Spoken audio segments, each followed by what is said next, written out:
good morning. Today is January the 21st, 2005, and my name is Andrew Reisinger, and I am here interviewing Clarence Williams, who was a longtime employee of the Ford Motor Company in Hapeville, Georgia, and also worked extensively with the United Auto Workers and also with the Georgia AFL-CIO.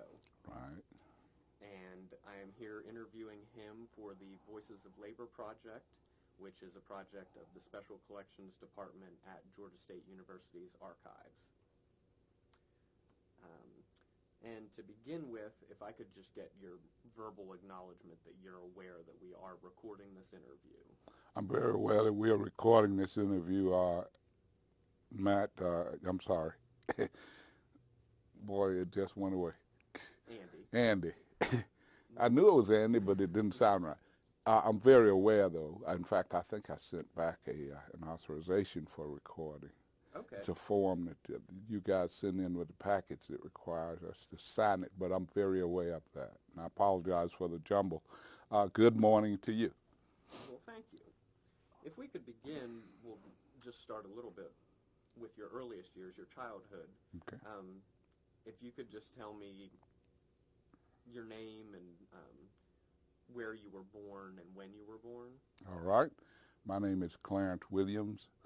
My middle name is Lee. I never use Lee. It's L. It's always Clarence L. Williams, and the L is so that I can be identified as separate from all those other Clarence Williams that are out there, including the notorious but very famous and very wealthy Clarence Williams III, who played in Mod Squad. As a kid, I grew up in northwest Atlanta, public housing. My first remembrance as a child was in a house that we lived in on Chestnut Street in northwest Atlanta. Chestnut Street is now James P. Brawley Drive. And we lived in this little house, and the lady next door had chickens. And the chickens and I had an encounter, physical encounter. And I got the bad end of it as a kid. I think I must have been, I don't know, I wouldn't even venture a guess. We then moved to public housing. The houses are still, the apartments are still there. It's called Herndon Homes. It's surrounded by the streets that Western Avenue, Northside Drive, Kennedy Street, and Gray Street. In fact, it's just across from the Georgia Dome. And it was a good childhood. My school was, my elementary school was a school called Gray Street Elementary. I'm not sure it's still there, but I think it may be, but I'm not certain. It's a pretty sturdy old building. I completed that school, but early, in fact, at about the age of about 8 or 9, I contracted meningitis, spinal meningitis, and I survived that. I had a brother that did not survive. There were three of us then. And the family grew. I ended up with 5 brothers and 1 sister. And so we all have survived up to this point, have great family reunions, but back to where I was then. In high school, I went to Booker T. Washington High. That's on White House Drive in Atlanta. That's off Martin Luther King. It's still there. That school is also the same school that my mom went to when she was a kid growing up. At the time that I went to Washington High, I think the student enrollment was like 3,000, which is just unheard of. It's an expanded school now, it's larger, but back then in 1950 was my first year there. It was a really crowded school with really crowded classrooms. After high school, I immediately, in fact, I finished high school. Even with my illness, I was fortunate enough to finish high school at 17. And so I went to immediately that summer, realizing no one would hire me to what you might call a real job. I desperately wanted to be a postman. No one would hire me because they said you had to be 18 to take the test and a little older, I think, to start work. So I couldn't find work, and I was concerned about getting in trouble. So I joined the military and joined the Army. In fact, at that time, the Army, the branches of service offered what was called a buddy plan, where you could go in with your friends. And so I joined with a couple of other guys, a Lafayette Jennings, who's deceased, and a young man named Marshall Madden. I'm not sure what happened to Marshall. And the three of us decided that we were going to join the Marines. And so at that time, the Marine recruiting station was in the Flatiron building that's still there at the intersection of Peachtree and Forsyth. The Army, Navy, and the Air Force had recruiting stations on Forsyth Street across from what was the old main post office, right next to Rich's downtown. Their recruiting offices were across the street there. And so we took the test, and we were influenced by a fellow that was a Marine that was an uncle of one of my playmates. He came over with his dress blue, and that just cracked us up. We really loved it, so we had to go in the Marines. So we all took the test. I passed the test. They didn't pass the test, regrettably. And so before the week was out, because the Marines had this kind of process back then, you take the test, and if you pass, once a week they would put you on a bus going to Albany. And then from Albany you go to, I think it's still there, what's that camp in South Carolina? I can't remember the name of it. But anyway, they'd send you there from Albany and not from Atlanta, as most people might imagine. So I took the test, and it was on a Monday, and the bus had left for that day, and I hadn't had my physical. So they said, okay, we scheduled your physical for next Thursday. You'll get your physical, and then we'll pick you up next Monday. And they told me where to go. Well, when I found out my friends didn't pass, I said, we won't go in the Marines, we'll go to wherever we can pass. So we next went to the Army, and we all passed the Army's test. And so we then, a couple of 3 days later, discovered that we were going to have to get a physical with them too at the same place.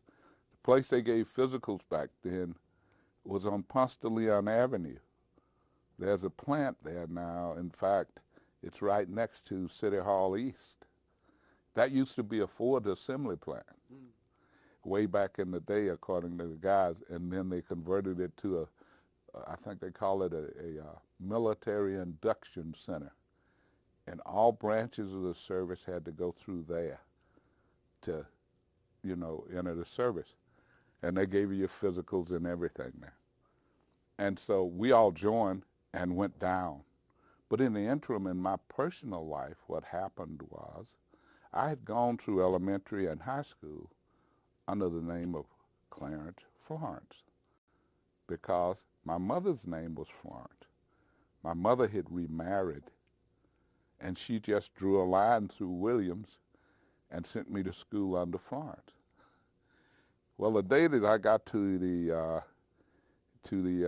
join the Army, and they were finishing up the final papers, I brought my birth certificate in, and they saw that line, and they said, "No, your name is Williams." And they said, "You're going to have to change names, and since you're only 17, and the other guys were 18, 19, you got to bring your dad down." So I brought my stepdad down, and he signed it, and his name was Eddie Florence. That was my dad. He was always my dad, although I later met my dad He was nothing like my dad. My dad was fantastic. And how do you spell his last name? Florence. Okay. And you'll find I have a couple of brothers that still work in the Ford plant, Sam and Eddie. And the rest of my family is foreign. But I'm the Williams because Mom's was married to a man named Williams at the time that I was conceived. And so, but anyway, back to where I was. We all joined the Army and went in the Army after my stepdad signed my papers. We all went in the Army. Then when we got to Fort Jackson, and incidentally back to the Marine reference, that was Camp Lejeune they sent you to in South Carolina, I think it is. But anyway, back to it. When we got in the military, in the Army at Fort Jackson, South Carolina, I had a very short time to learn three things. My new last name, my serial number, and those were, and how to make up beds and that stuff, the regular normal stuff you learn in the military. So that was quite a bit of scrambling for me right then, but that, I think, encouraged me and let me know that there's not much you can't do if you put your mind to it. So I just stayed at it after that. All right, and so then, after I came out of the military, I worked at a number of places around town. Almost immediately after coming out, I have always wanted to be, had always, and I'm proud to say it now that I'm retired, I have always been able to find work because I never set the ground floor. If there's a job sweeping the floor, I'll do it. If there's a job painting walls, I could do that. I just try everything. And incidentally, that's what my stepdad was famous for. You could bring in this room the most intricate piece of machinery you ever saw in your life. And the only thing you should not do is tell him that he can't work on it. Because he would work on it. He was amazing. He was always just such an amazing man. While we're talking about him, first, could you just go back and tell me the exact date of your birth? Oh yeah, my birth date is March 28th, 1938. Okay. And you were talking about your stepfather and how handy he was, and I have read that he taught you a lot of this, how to fix irons and automobiles, all kinds of lamps, lamps, anything. Yeah. Can you tell me a little bit about who your parents were and what they did for their livings? Okay, good. My namesake was Alonzo Williams. That was my original. That was my dad. That's who my mom named me after.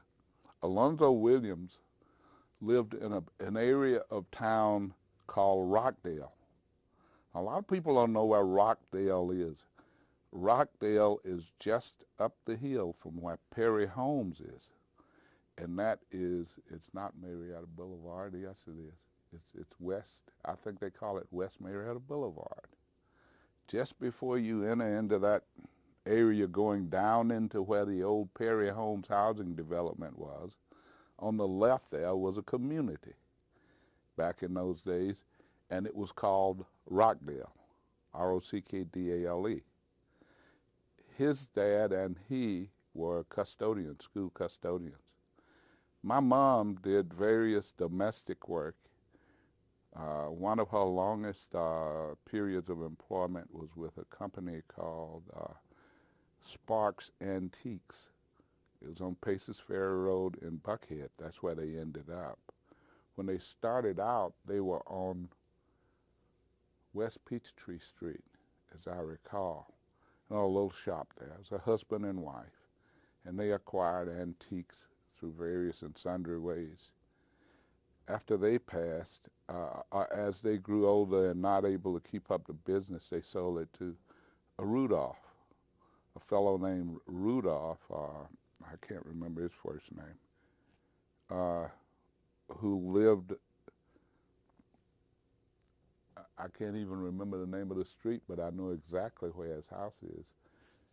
If you're standing facing the governor's mansion, the street he lives on is the first street on your right going down. Arden, A-R-D-E-N, I'm almost sure, Arden Road. He lived on that street. Mom's worked for them. She would work in the antique shop, shipping and receiving. And she would also babysit for them on the weekends. If they were going here or there, she'd go to sit with the kids and that kind of stuff. My dad worked at construction from my earliest remembrance. My stepdad I'm talking about now, Mr. Florence. From my earliest remembrance, he worked as a construction worker. He then he worked in a box plant in the west end of Atlanta, near Brady Avenue. And for years, it was a great big old building. Now, that was it, right across from the Bobby Dodd, I think, training center or something it is now. But back then, it was just a big plant. It said something about boxes or something. He worked at that box factory. As a kid, I worked in the Fox Theater in the Egyptian Ballroom. The fellow that owned the Egyptian Ballroom I started working there at about 12, 14, somewhere thereabouts. And the guy that owned it was a guy named Edward Mays Hurst, E.M. Hurst. And as a kid, I could sign his name better than he could because I knew exactly how he wrote it in curtsy. He also, during the week, it was a dance studio. So during the week, primarily, all I had to do was keep it pretty straight. On the weekends, it was a dance hall. It was a bar and a dance hall, like, on the weekends. And the floor of the Egyptian ballroom right now is hardwood. And people marvel at how well it's kept. The wax we used on that floor was called paraffin. It's the same wax that people used to use to can goods and put them up. All we did was buy those squares. Mr. Hurst would buy those squares of them in a box, and we'd go out on the floor with a knife, a little old steak knife, and you shaved it off. And when you finished, it looked like it had snowed all over the whole floor. The people would come in. We'd only do it on Fridays, Friday in the daytime, because Friday night he had to dance and Saturday night he had to dance. And when they danced, they actually ground that wax into the floor. And the end result is that floor, if you ever go in the Fox Egyptian Ballroom, you'll be amazed at it. That's what it was. He also taught me a good bit about life. He taught me how to tie a full Windsor. He was an amazing guy. I just came in contact with some wonderful people in my life. His wife worked as a nurse, and he was just a guy that he wanted to be a real nightclub type guy, but he never really got there. But he did do a good job at, he knew how to dance. And so he was like the Arthur Murray of Atlanta, if you will. He taught a lot of people how to dance and held those dances up there. He also put me in contact with some people that maybe helped me later in life. I learned the police officer's name was Garrison that worked there. He and I were tight buddies and all that old kind of stuff. But anyway, that was my first, I think I worked there longer than anywhere. In fact, I left that job and went in the military. And my mom and family took over that job from me because she was without work at that time and she was looking for something to do, so she started doing the same work. So she'd take all the kids with her and go up there and work. Now, let me stop and get your input and see where you want me to go next. Oh, I also remember as a kid, from this location, we could leave here and I could walk you up the railroad tracks and show you almost exactly where I grew up. I could show you exactly where I grew up. But this underground Atlanta was just a shortcut to the 81 Theater that used to be right over here on Decatur Street. And so that's all it was to us. We'd cut through there and go to the 81. Underground Atlanta has been there, well, since the Civil War, they say. Because underground Atlanta was where the businesses that were burned out on the top side of Atlanta moved to keep operating in the downtown area. And then as they rebuilt the upstairs part, and I don't know, but that's what they tell me, as they rebuilt the upstairs part again, then they deserted underground Atlanta, and it was just there. And so as a kid in the 50s, early 50s, we just cut through there to go to the theater. So people marvel about it. All right, I'll shut up. No, this is wonderful, very interesting. Good. I read in your biography a bit, you spoke about your father working at the box company, and then later some other jobs, and you also mentioned that your mother worked at Bell Bomber. Yeah, she did. She did. During the war, well, let me get my mind refocused now and go back, because you're talking the late 40s and early 50s, very early 50s. That's when Mom worked at Bell bombing plant up at Lockheed, what's now Lockheed. Dad worked at various and sundry jobs and construction work mostly. And then he had an opportunity to go to work at Puget Sound Shipyard in Seattle, Washington. And he went to work out there. And in fact, he encouraged us, told Mom, sent Mom notes, that letters he'd write us, of course.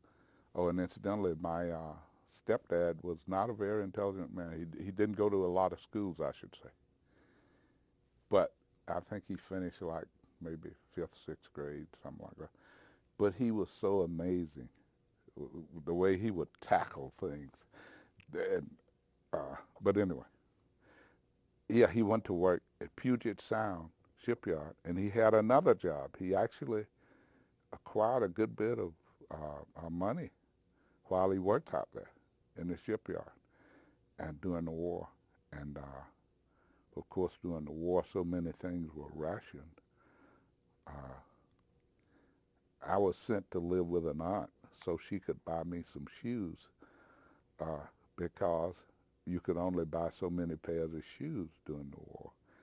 And if she passed me off as she did as her child, then she could qualify for the stamps to buy shoes, and Moms could get me a pair through her, and then my other kids she could take care of. So it was that kind of thing, that kind of struggle. But he made a good living out there, and he desperately wanted us to move there. And perhaps we would have, except Mom's, and I don't know where she got it from, but she knew it rained a lot out there, and she knew we were nuts about playing outside, so she wouldn't do it. He eventually moved back to Atlanta. Shortly after moving back to Atlanta, we acquired a player piano, a piano that had all 88 keys, except that in order to play it, all you had to do was, there was this sheet music. It looked like a roll of paper towels almost, with holes cut in it. And all you had to do was put it into this piano and pedal it, pump up the air, and it would play, just like somebody was sitting there playing. And whatever number you put on, it would do that. And those things came in little boxes. They were about that square, and they were about that long. And we had a number of around in there, but anyway, that's another story. Okay, so what else now? Do you know what the appeal to your stepfather was of living out in the Seattle area, working at Puget Sound, of why he would want the whole family to relocate? I think it was financial. And I think also he saw more of the kind of community that he wanted us to grow up in. I'm sure he knew that the segregation laws in this part of the world made it next to impossible for him to enjoy life like he wanted us to enjoy life. And so I think that coupled with the amount of, he was well off. He was doing quite well. He had a little apartment, and he just wanted to get us out of public housing and into a better life. And I'm sure that was his drive. Immediately after the war, I had an uncle named Clarence. I'm named after him, Clarence Ellington. Immediately after the war, my uncle, who was a minister in the military, he actually gained his chaplain credentials during the war, came home. And he was also a driving force in my life. My uncle had 14 kids. I think there are about 2 of them still alive. But when he came home, I was always his favorite nephew. And he and I got on the streetcar. And while blacks were supposed to be assigned to the rear of the bus, not him. He got on the bus and we sat up and he talked to the driver all the way downtown. And on the way back, he did the same thing. Of course, he was in uniform, but nonetheless, he was black. But he sat there, and he instilled in me, you never do that. Don't ever. He said, I've sacrificed, put my life on the line for this country. I'm not taking a back seat for anybody. He said, I sit anywhere I want to. And that was how he was. And that was the way he was until he died. He was just a straightforward. You could take him to, he didn't care, Capital City Club. If they had a table in there, he was sitting down. And if they didn't want him in there, well, try and throw him out, and you got a fight on his hand because he was a pretty stout guy. So he was just that way. He was that way. And so that let me know everything you see is not what you see. It's not as real as you may take it to be. You pursue your interest and take your lumps if it's lumps to be taken. All right, let's get back to were the neighborhoods and schools and things that you were going to, I suppose during this time they were completely segregated? They were completely segregated. In fact, I always had an ability to talk to people because I don't know why, but I've always had an ability to approach anyone. And I distinctly recall doing one of my rides from Washington High to the Fox Theater because I'd get out of school and go to work at the Fox. I was on the bus, and this white kid was sitting a few seats up from me, and he had books, I had books. And I said to him, what are you senior? And he said, yeah. And he said, you're a senior? And I said, yeah. I said, what are you taking? And he was taking like pre-college courses. And they were giving us office clerical courses. And I mean, that burned me, that chafed my heart, but what could I do about it? I was just a kid in school, but that burned me to no end because to me, the education system in the city of Atlanta at that time was geared toward channeling blacks into a certain kind of job at a certain low level, while the other kids were being schooled trained to go to higher education. They were seeking high educational status. And so if I go to college straight out of high school, what good is office clerical to me except, well, yeah, it'll help a little bit with term papers. But as far as what they expect in college, no, it's not so. And that, along with some other things, led me to realize just how inferior the educational process was for blacks in the city of Atlanta at that time. Sure, you could go to college, but you come out with less than what you expect and probably, maybe, not as well qualified to assume a higher position in life. Okay. And with your father working at Puget Sound and doing so well, and your mother at Bell Bomber, um, was this in some way an introduction for them to unions? Were these plants unionized? Yes, Or? yes. My stepdad was definitely a union member, and my mom, we had a badge of hers where she was a union member until she had a fire. We had a fire in our home a number of years ago, and all the stuff that we had, memorabilia and all, was burned up in it. But yes, they were definitely union members at that time. Mom's worked at Bell Bomber for a while. Uh, Oddly enough, during that period, we didn't have much entertainment, much to do. But on the weekends, she would actually take us and we'd get on the the streetcar. And there was a streetcar that ran from Atlanta up to the plant. And in fact, if you're ever, I was blessed to work on Atlanta Road, right there at the UAW office. Right up the street a ways, you'll see what looks like a gully that runs along to the right of Atlanta Road. That was where the streetcar used to run. There were tracks there, and it would just go all the way up. We'd ride up there and ride all the way back. It was like a couple of 3 hours it would take you, and she'd do that for us on some weekends as an outing, But yeah, they were definitely union members.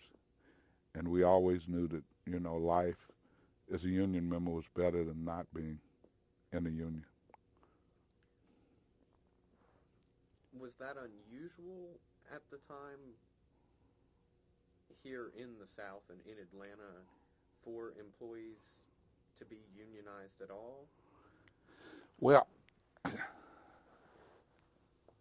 at Bell Bombing, it was kind of like there was a black part of the union and a white part of the union, okay? And so the union experience was very limited for my mom. I think in Seattle, although Dad and I talked briefly about it, I don't think it was as limited. He'd go to meetings if he wanted to and vote on issues and those kinds of things. But primarily, I think that was almost, the union was so segregated when it was started here at Bell Bombing Plant until I think there may have even been a women's chapter and a men's chapter and a whole bunch of other little things, so that her participation in the union was almost insignificant. But there was that involvement to the end that she could. Now, another thing. Back then, public housing had an earning requirement on it, or earning limit on it. And this is prevalent, I think, throughout the South. It was prevalent throughout the South. The plants in Detroit, Henry Ford specifically, made the news by advertising that he would hire people at a certain rate of pay. And it was just unheard of. And this was after the war. Men who had families in the South, especially in public housing, which was about, at that time, public housing was about as great as you could want to aspire to. I mean, it wasn't the world's best place, but it was really nice. They were really nice. Apartments that we lived in had nice grass everywhere. We kept the grass cut. I know I made a pretty good living one summer doing that. But there were a lot of things, but one of the things was an earning limitation. And by Mom's working at Lockheed and Dad being in Seattle, well, you almost have to sign a declaration, and I'm not sure that did not happen, that Dad had abandoned us. Then the mail brings you checks. And Mom, of course, stays in touch with Dad, but the kind of investigations that they could pursue now would immediately found us out. But we were earning more than we should have in order to stay in public housing. but not enough to buy a house. See, so that was the problem. So that's what happened. So we stayed there until I went in the military and took out an allotment, what was called a Class E allotment. And I sent most of my money home because all I needed was, I think I kept $55 out of my pay, and the rest of it I'd send home because, you could be dead broke and you still got 3 hots and a cot. So there you go.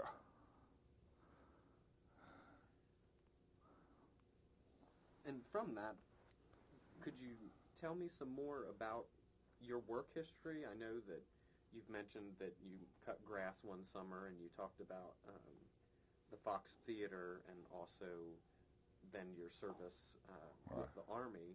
Could you tell me some of the other jobs that you had over the years and what you did after you got out of the military? Yeah, after I got out of the military, one of the first jobs I took was at St. Joseph's Hospital. It was right downtown over on what's called Ivy Street. I think Ivy Street's still there. I've forgotten now. But anyway, that's what St. Joseph's was. And I worked there for a brief period of time. I was a custodian. I then left St. Joseph's, and it kind of fogs over. I worked at the Atlanta Boat Works. There's a boat manufacturer off of Ponce de Leon Pliant. I think it's P-L-Y-A-N-T, Pliant Street comes to mind. It's near Piedmont Park. It was a boat manufacturer. They made fiberglass boats. There I learned how to make the seats that go in the fiberglass boats. I also learned how to make the mold, that's the hull of the fiberglass boats. They just build it up in a mold, and then you got to roll out the bubbles and all that stuff. Next, I learned how to spray paint, a paint called gel coat. Gel coat's a very volatile paint. In fact, I think it may even be a carcinogen. If I sprayed this area of this curtain with gel coat, if I started here, by the time I got here, that was dry. It was that bad. And I learned to do that, how to paint with that stuff. You could actually mix a cup and put too much of one of the chemicals in it, and the cup would blaze up. It would catch a fire. So it was really potent stuff. I worked there for a while. I worked as a parking attendant across the street, starting down the hill. In fact, right where the Ritz-Carlton is now, behind the Ritz-Carlton, it was a parking lot. I worked there as a parking attendant for a while. I worked as a Venetian blind manufacturer and a wooden door. We made wooden doors at a place called Consolidated General Products. Oh, as a parking attendant, I was working for AAA Parking. I think they're still around. At Consolidated General Products, it was on Howell Mill Road at the intersection of Brady and Howell Mill. And the stockyards were still there. And that was terrible odor in that area at that time. But anyway, there's a building as you come around. I think the last time I looked at it, the name of it was Sunlow or something right there. If you're up here at the what is it? The pets. The animal shelter. Yeah, the animal shelter. Well, if you come right down the street like you're going toward 14th Street, right there at that intersection is where I worked. We shipped aluminum siding. We stocked aluminum siding. We made doors. We didn't make aluminum siding. We just stocked it. We made doors. We made Venetian blinds. We constructed these roll things. They were like wooden roll shades that you roll down to keep the sun from shining into your house on the screen porch. We made those kinds of things there. And the amazing part about that job was, and we also painted them through a dip process. If you wanted a green one, that was a big vat of green stuff. You just roll it down and then bring it out, roll it up, and that's it. And if you wanted a, we'll say California redwood, same thing. That job was amazing because there were no bosses. There was an office manager and a secretary. First one there made the coffee every day. It didn't matter who got there and made the coffee. We used to all have to race with a woman that came in earlier than most of us, most of the time. We learned to beat her there because she liked to put eggshells for some reason in the coffee. And nobody wanted eggshell coffee. So anyway, the amazing part, though, was that there were no bosses. When you finished the job, you go back to the desk where you got the previous order. You package it up and ship it out, put it on the shipping dock. Then you go back to the desk, get you another order, and fill it. You do whatever it tells you to do on the order. And so the manager just sat up in the office and worked on the orders, calling. He was really a telephone salesman. He'd call businesses to get to work, and it was just a good operation. I left there and went to work for the county, Fulton County, as a custodian. And at one while, doing that, let's see, I got married while I worked at that place. Yeah, shortly, while I worked at Consolidated General Products, I got married, so that would have been 60. Let me go back to 58. My stepdad, when he came back, he got a job at Merida Bakery. Merida Bakery was at the corner of Brady Avenue and what is now Ralph David Abernathy. I think that's right. That's right. We called it, it's not Lee Street. I can't remember. I think it was Gordon Street back then. But it was right down the corner. That's where the bakery was. He worked there after he came back from Washington. He got a job there. And he had a good job there, and he made good there. He was also a union member of American Bakery and Confectionery Workers while there. And so the first year out of the military, that was one of my first jobs, was right there with him. But it was temporary work, so I couldn't stay there. You know, they had a ruling, let's see, it was a clause in the contract. If you worked 3 weeks in a row, any part of that third week, you automatically became permanent. And so we worked our regular, they work you 2 weeks and lay you off 2 weeks, or a week. And then they bring you back and work you 2 weeks and lay you off a week. Terrible. It was a great job, paid good, paid you on Tuesday. Everybody was broke by Friday. Loan shark could have lived a good life right in that place, just loaning money out on the weekend. But anyway, so then they built a new office in the course of my employment with Merida Bakery. They built a new office, and they wanted the temporaries, me and a couple of 3 other guys, to move the office stuff from downstairs upstairs. And we worked beyond midnight. So we, for a while there, were considered to be permanent.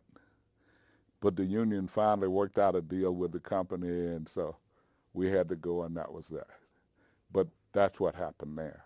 I left there and went several other places. Like I said, worked at parking lots.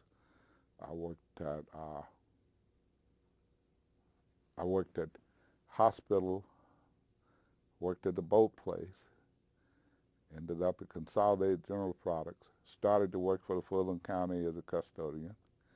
And then I got another job, opportunity to work at another place called Prager Brush Company.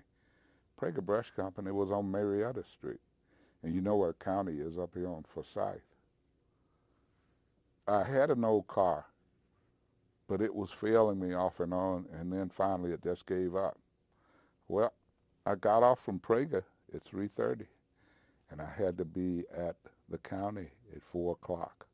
No bus ran between that period of time. I think the bus ran like at 3:25, and then the next one was at like at 5:04, and they couldn't get me there. So I had to walk. I actually walked from Marietta Street to Pryor Street every day at a very fast pace to get there in time. But I made it. And while at Prager Brush, one of my very good friends, who's passed on since then, a guy named Douglas, oh, his name escapes me, but he was a part-time student at Morehouse. And when Ford started to hire people, they went to the colleges. They hired them because Martin Luther King embarrassed them. Told them, oh, you think we're good enough to drive your cars, but we're only good enough to work on sweeping the floors in your plants. When are you going to start hiring blacks to work on the line? So Ford went to the colleges very quietly and started asking the kids, Morehouse, Clark, those schools, Marsh Brown, to come out and apply. And Doug was a part-time student at, Doug Barrows was a part-time student at Morehouse. And he went out, but he had hypertension and he couldn't pass the physical. Well, he knew that I was always desperately looking for a better job. I mean, I would leave that plant at lunchtime and go and apply for a job down the street, across, all in the area over in there. And there were a number of places you could have put in for work because that was like a little industrial area. Marietta Street between Lucky and Simpson, and it came all the way up here to downtown. It was like an industrial area right in there. And so he told me about it, and I went and applied, and they hired me at Ford. But at that time, before they hired me at Ford, they asked questions. They gave you a little snap test. It's pretty easy. Then they ask you a lot of questions about what your mom did, what your dad did, before they would hire blacks. But then when we got hired, we discovered there were guys in there with second and third grade education. And in fact, part of my rise, if you want to call it that, to recognition among some of the whites, and what made them comfortable with me, a lot of the whites, was that those that couldn't read I knew. And I'd discover them in the morning when I came in. They would be wandering around the time clock. And I'd say, what's the matter, you looking for your card? And they'd say, yeah. And I'd say, what's your name? And he'd tell me. He said, my name's Ted. And I said, okay, Ted. Since your name is Ted, I'm going to put a big T on all of your cards. And when you see me come in the door, you don't have to stand here, just say, get my card, I'd get your card, and every week I'd have a pen. And I'd mark T on there for Ted.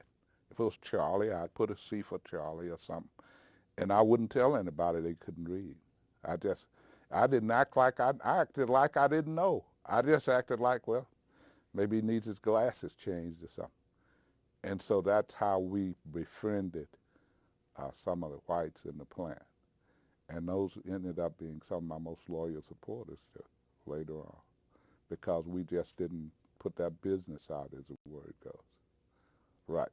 Okay, now let me get back on track, because no, you're perfectly on track. Okay, We're good. rolling right with it. Okay. I did want to go back just for a second. In one of the biographical papers that you've written over the years, I think that Phil Laporte gave me to look at, it mentioned that in your first year out of the military that you had something about 30 jobs that year. Yeah, I did. That's why I didn't try to get into naming all of them. I was a short fuse. Having the experience of being associated with my uncle and all, I didn't take much. And if you tried to be tough with me, I'd be tougher with you. And if it led to fisticuffs, well, it just led to fisticuffs because I was just that way. I did work at one place called Southern Wire and Iron. It was in Scottsdale. I'm almost sure that's what they call that little community out. It was, to me, it was east of Decatur. They made chrome, no, they didn't make chrome tables. What did they make at Southern Wire and Iron? My Lord, I can't remember what they made because I tried to organize a place in Decatur right down near where Decatur Street turns into DeKalb that made those chrome craft tables and chairs and all that, you know, with the big wide banner chrome around them. And I keep getting it mixed up with what we did at Southern Wire and Iron. I can't remember exactly what they did. But I did know, I do remember, that the guy that owned Southern Wire and Iron was very frugal. And his name was Charles something. And this was his practice. On Monday through Wednesday, Monday, Tuesday, and Wednesday, and the way you got hired there was you literally lined up, and he'd walk through and say, you. On Wednesday, he did the same thing, except he knew after a while he learned your name, and he knew that if you had worked 30 hours, he had your cards, in other words. He'd call your name. And then he'd say, oh, you worked 30 hours. You can't work today. See you Monday or something like that. Because he didn't want to pay overtime. So there's another guy and I, both of us out of the military, we decided we wanted to make overtime. And we worked on the shipping and receiving dock. So we'd work Monday, Tuesday, and when we left Wednesday night, that was Thursday when he did that. I'm sorry, not Wednesday, but Thursday. When we left Wednesday night, we'd take our cards and then come in on Thursday and say to the secretary, we lost our cards. And she'd give us new cards.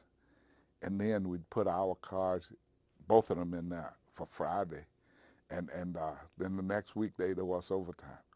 And he got so hot with us, he terminated us.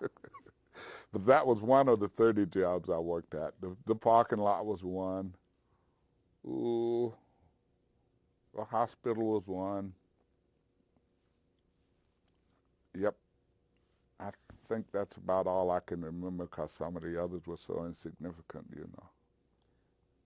You also mentioned that when you got out of the military, and I suppose we can go back to your military experience to give a little background on this, but I guess you were a driver of some sort in the military? You had a military license? Yeah. And you mentioned that when you got out that you thought maybe you could do that, but then you didn't have a Georgia driver's license. Georgia driver's license. Can you talk a little bit about that for me? Well, in the military, I learned to drive every kind of vehicle they had in my unit. I ended up in the 54th, 3rd Armored Division, 54th Artillery, B Company. B as in boy. And I learned to drive a 3/4-ton truck, a Jeep.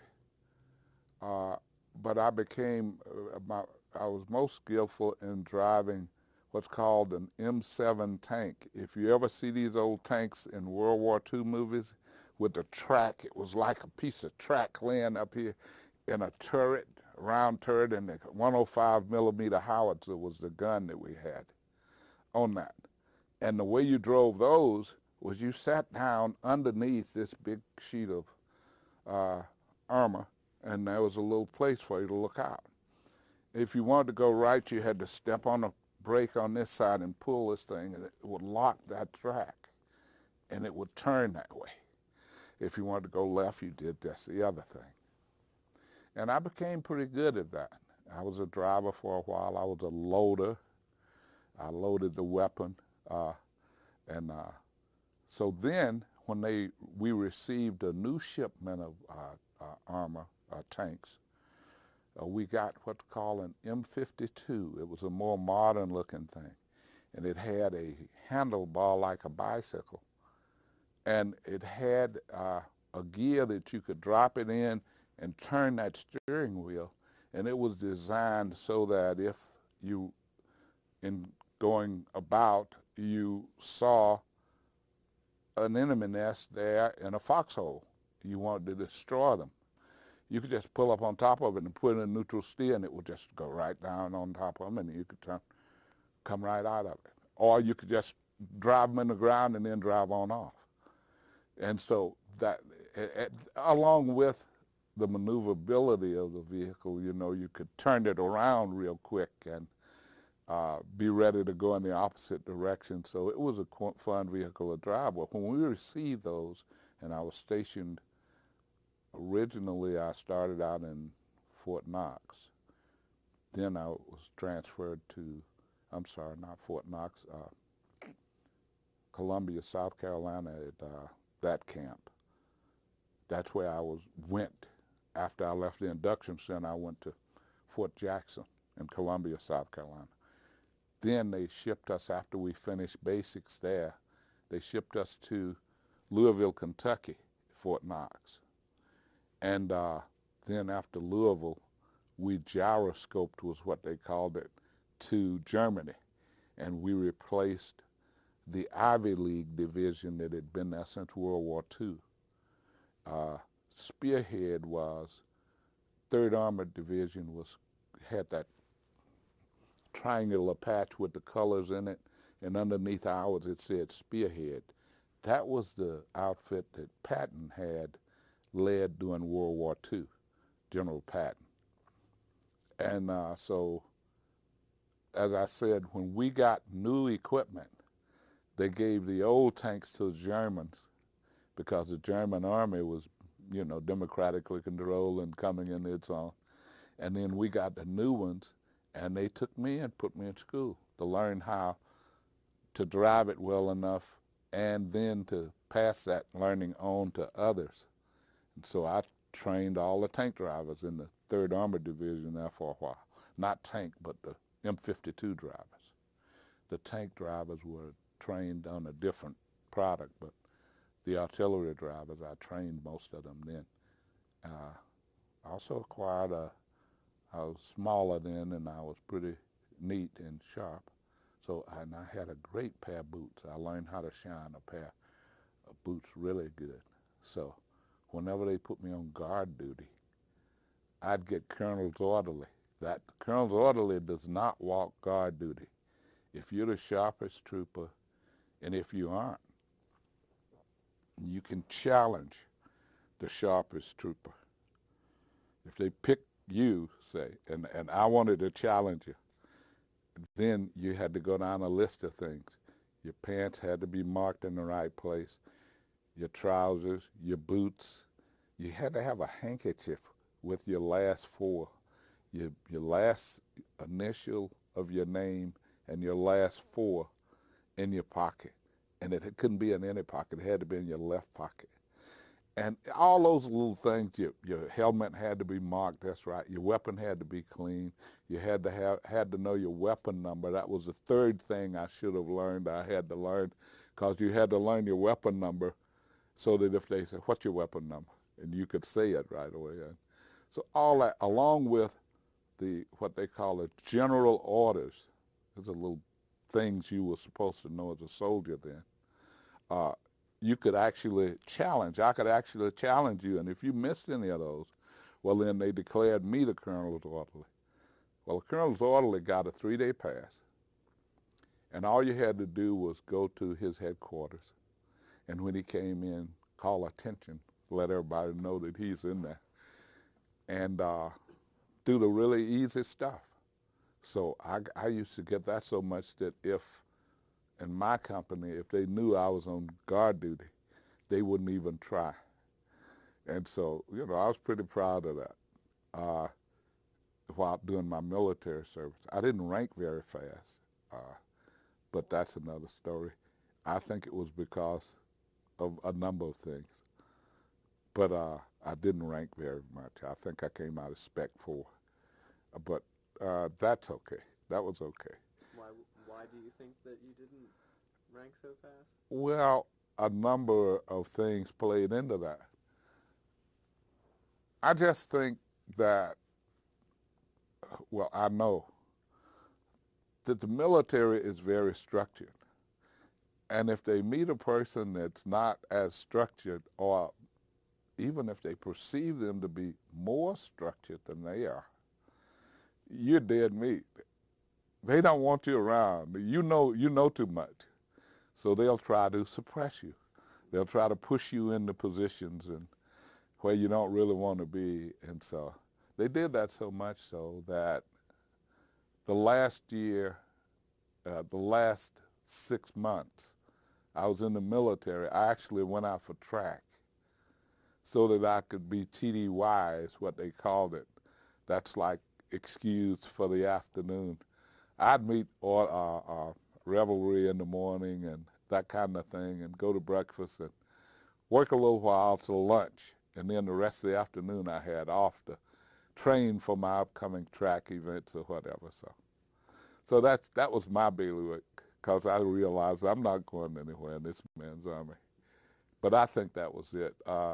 Along with, in 1955, when I joined the military, and I joined the military in 1955, summer, and I got out in August of 1958. During that period, the military was still adjusting to President Truman's orders that we're going to integrate, and you're going to have officers all the way up and down the ranks, and you're going to have enlisted men move up to sergeant and all. And there was still a bit of friction, especially in Germany, because some of our white brothers had gone to Germany and contended that to the Fräuleins that they dated, and the Fräuleins would go either blacks or whites. It didn't matter with them, just as long as they were a soldier. But what they would do is, the way that you could tell, first off, what club you should go to and what club you shouldn't go to in Germany was the country and western clubs you didn't want to go to because you didn't like their music. So that's how we segregated ourselves over there. The ones that played rock and roll you go to because you like that music. And there were a number of disagreements and actually physical altercations in the bars because of that. As an example, I remember one example where one time when a kid came over fairly new from the States and went into this country and western club with this Fräulein that had been, she was a country and western Fräulein. She just didn't make the distinction. Hey, he's a soldier. And the white guys beat him up, and then we went over and beat up everybody in the club. And so then that kind of stuff started happening over there. They'd shut us down on the post for a while and give us a few sensitivity trainings and that kind of thing and try to teach you about tolerance and this kind of thing. But we all had our own ways, so I think some of that may have played into my lack of progression in the military. And then I only stayed in there for 3 years. I didn't want to be in there forever, so, and they knew that. And then when you did get out, as I had said before, you thought that maybe you could get a job doing something driving, but you didn't have a Georgia license. Was there a reason that you couldn't just get a license and start doing that, or? One of the big reasons was I didn't have transportation. I can remember, I wanted to rent cars. I had the money to rent the cars, but I didn't have the money to buy a car. So I just really couldn't get a car. And my stepdad at that time, his old plunker wouldn't do. So it took me a while to build up enough money to buy a car of my own. And then I got my license, but I really did think I was going to be a driver, over-the-road driver. I wanted to do that. Yeah. But that was the main reason. I just didn't have a car, and you had to have a car back then to go down to the license bureau to qualify for a license. And they wouldn't accept my German license. And in Germany, they wouldn't accept, if you had one, an American license. You had to go through that test over there back then to get their license. Right. So that's why. It's the only reason I can think of. So you came back and worked all your numerous jobs and then ended up at Ford. And that was through your friend. Doug Barrows, right. Got you your job over there. How, if at all, did the presence of a union at Ford influence your decision to go work there? Well, for one thing, when I started to work at Ford, the job paid $2.92. I'm sorry, $2.62 plus 9 cents was cost of living. That was in 1963, January 14th. And that job paid considerably more than the other jobs. As an example, Doug and I worked at the paintbrush factory. The paintbrush factory paid $40, $50 a week. And you had to actually fight for any more than that with the owner, a guy named Prager. There was no union. If you worked hard, he would respect that, but he wouldn't pay you much more money. He thought a nickel raise was a great thing, $2 a week, which is all right, but when you look at that compared to what I started making at Ford, at $2.62 an hour compared to a little over $1 an hour at Prager, there's no contest. And the county paid even less. But the county had better benefits. But Ford had benefits head and shoulders over the county. So that's the thing that was the driving force. I also worked for a fellow named Michael Thievis. Michael Thievis owned a number of X-rated bookstores back in the day. His headquarters was near the intersection of, well, it was right across the back door of the Georgia World Congress Center. Right in there was a little low building, and that's where his headquarters was. And that would have been 1969. We had a labor dispute. The UAW had a labor dispute with Ford somewhere thereabouts. And I got a part-time job with them so I could, try to keep up my living. And I'll try to sum this up real fast. Mike Thievis eventually, and I knew the guy that he killed. Mike Thievis eventually was convicted of killing a man that worked for him at one time. Thievis was pretty notorious. He had one of the biggest houses in Buckhead because he was making money hands over fist. And I don't know what went wrong, but he met this guy at somewhere near the Chattahoochee River, and I think he killed him and put him in the trunk of his car.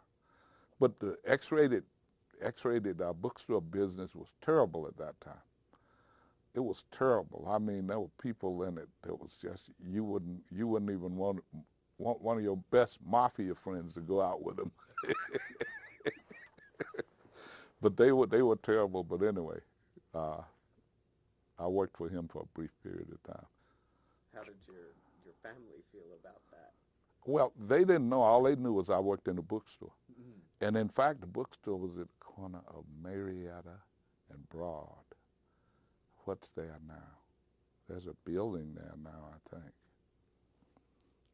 If you're at the Henry Grady statue, mm-hmm. you go down middle ways that block on the right-hand side was a little bookstore. He owned that bookstore. And then at the next corner, now you go from the Henry Gator statue to here's the main intersection. That's Forsyth and Marietta. Then midways that block was a little old squeezed-in X-rated store. He owned that one. On the corner was where I worked. Well, also, it was near the end of a bus line. And we sold popcorn, we sold cookies and crackers and everything. The X-rated part was in the back. So we did everything out front. So I liked that. That was fine. But then, you know, as you work for them a while, they want you to start working in the back part, which I didn't like, but that was part he wanted me to work in, and we were still having a dispute, so had to earn a living. Mm-hmm. So there you go. Well, back to Ford, can you tell me some of what the atmosphere was like at Ford when you first arrived? Yeah, it was terrible. It was terrible. There were a couple of three guys, and God forgive me, I can't remember their names. I remember Charlie Jones. Charlie Jones was level-headed. He had came off the broom, is what we called it, and started work on the assembly line in the body shop. He was a metal finisher. He had a natural-born talent for finishing metal. He also ran for committeeman as the plant was evolving from black to white. I'm sorry, all white to integrated. And he got more votes then than he did when he ran after the plant was more integrated. I could never understand that.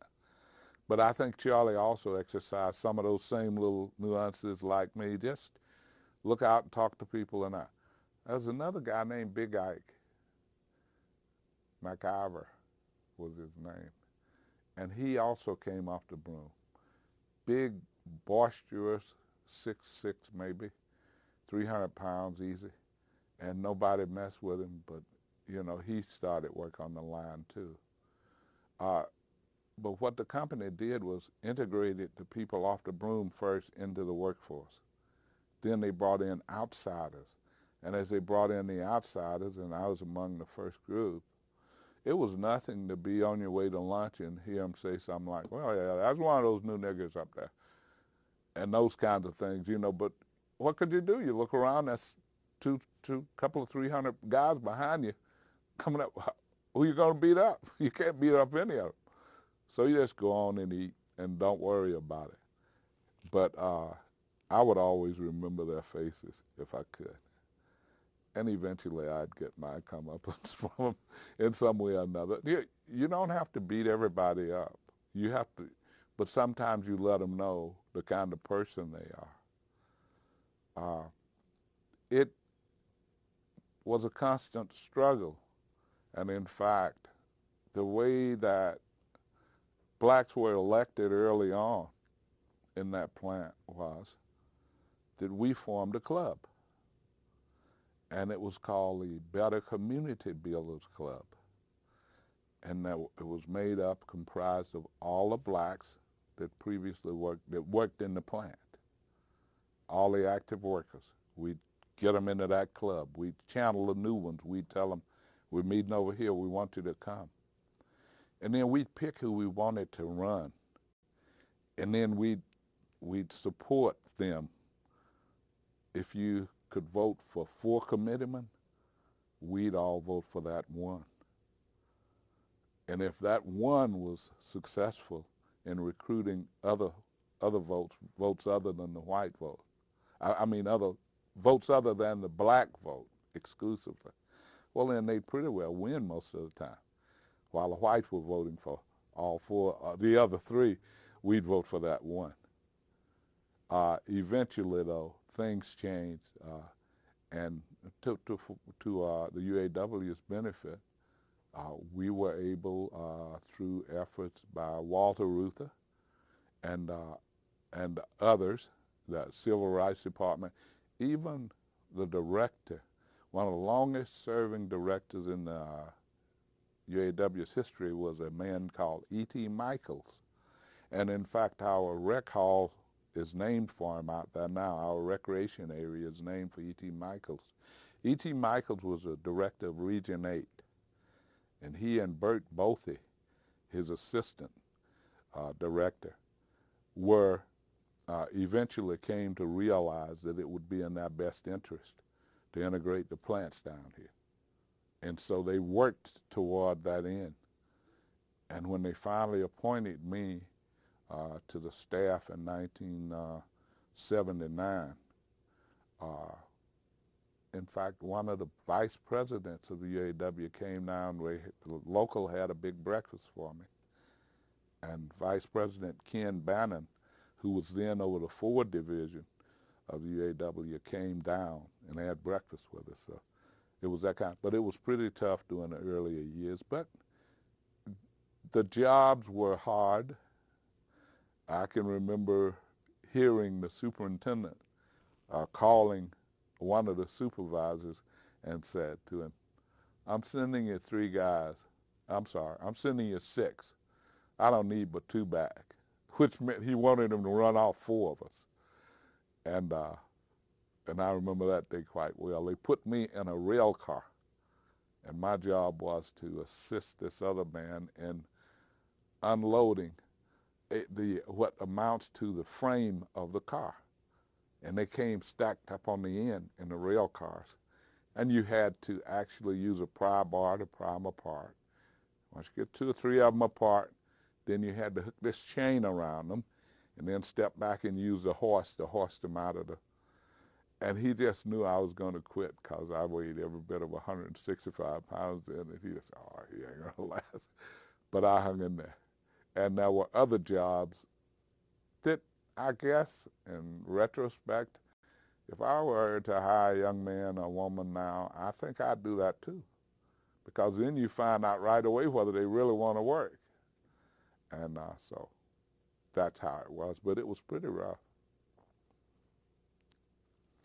And what other sort of work did you do over the year? Can you describe what the work was, what you were doing day to day on the floor? Yeah. I spent a majority of some of the work I performed was in trim early on, in the trim department. In the assembly plants, just as these drapers have these little trolleys on them, in the assembly plant they have trolleys back then with these air guns on them. And they would slide those guns, slide down through there, and at my height, if you didn't watch yourself, you may get hit in the head with a gun.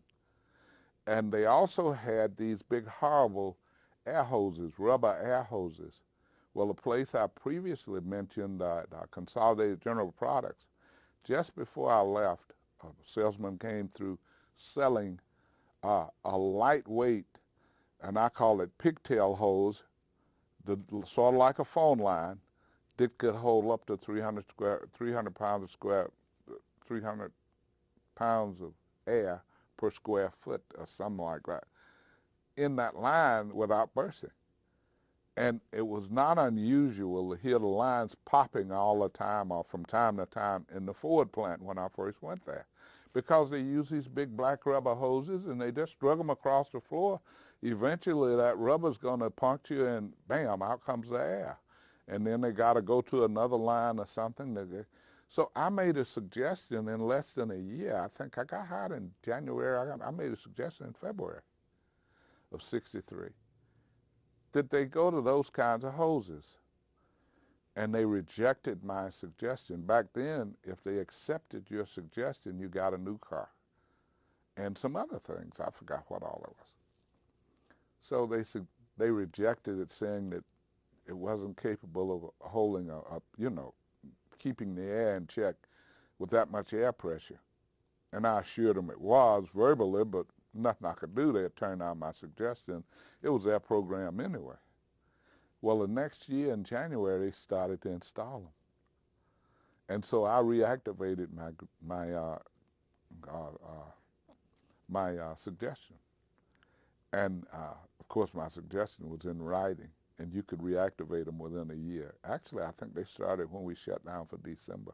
They started installing those same kind of hoses I was talking about. And so I protested, and told them I wanted to reactivate it, and I did, but it never went anywhere.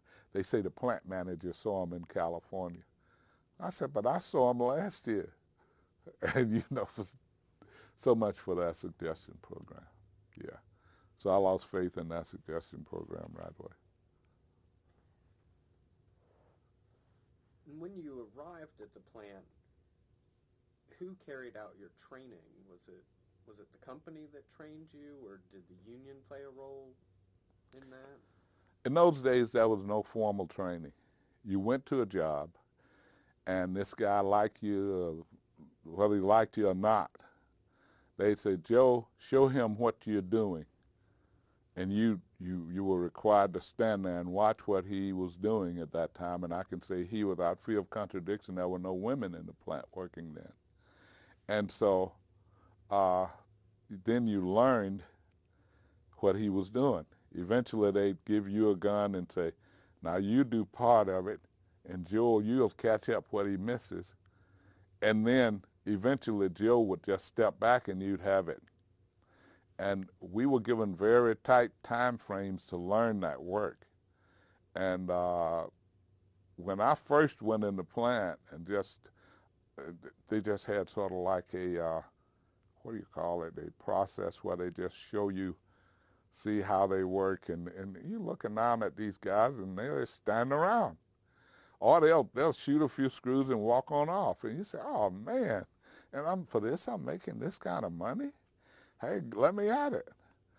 But actually, it was a lot. There's a lot more to that work than it appears. There are techniques, things that you have to learn to do.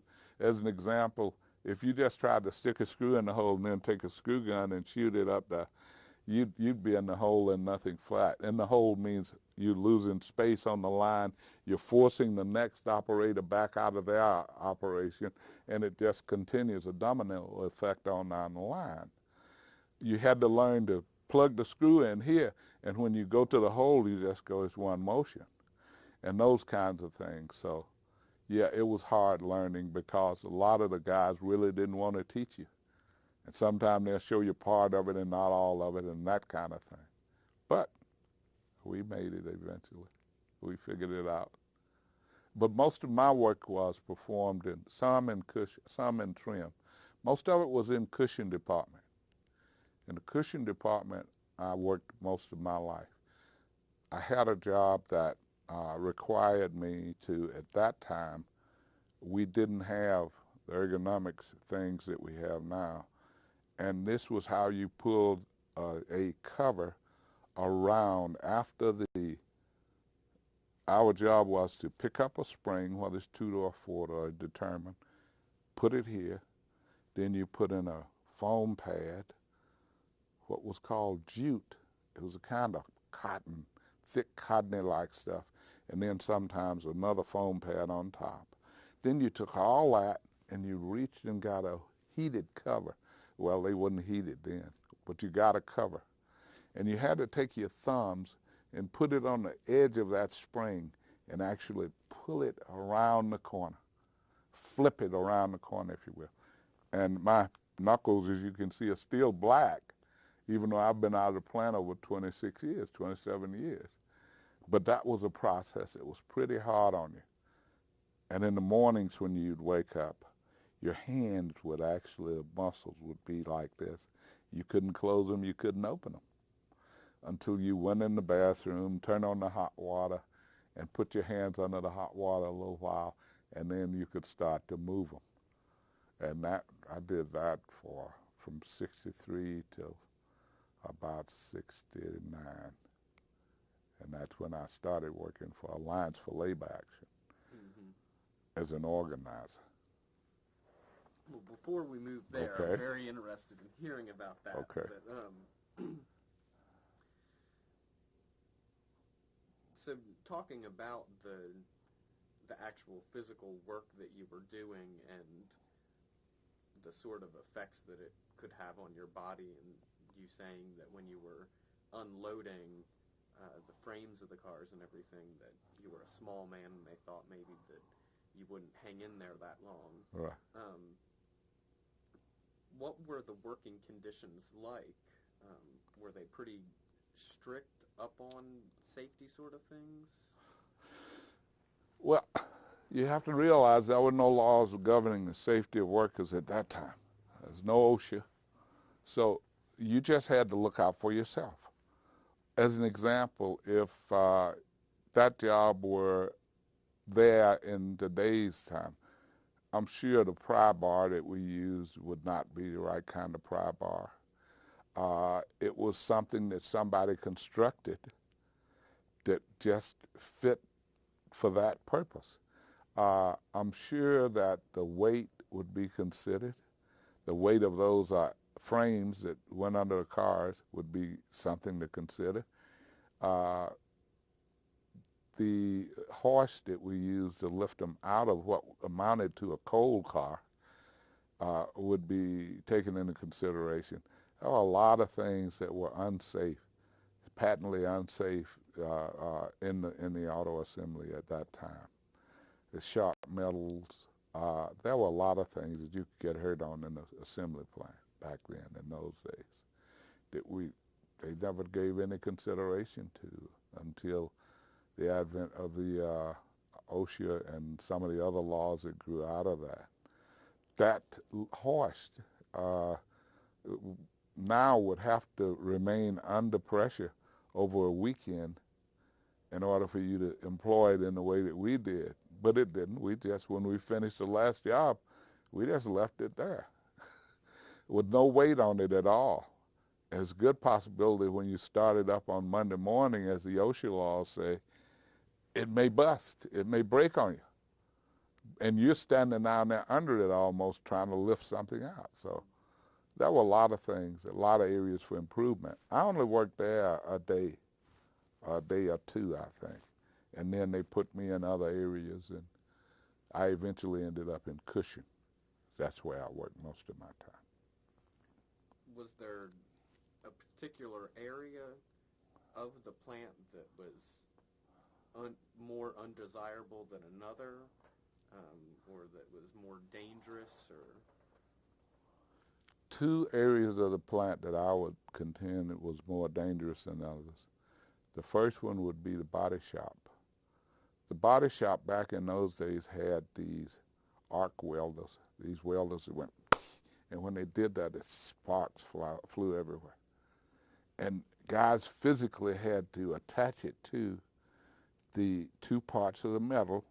It was you're welding together these two parts of metal, the roof line to the A-frame of the car. And so you got to do that with this spark. And that sharp metal, and then you got to position that gun so that it'll grab it and do it. Now later on, clamps, sort of like those that I'm looking at here, came along, and you could clamp it up, but you still had that metal, and you still had that spark. And those sparks would actually burn holes in coveralls, in clothing, I should say. And eventually we were able to negotiate coveralls for the people that worked in that department.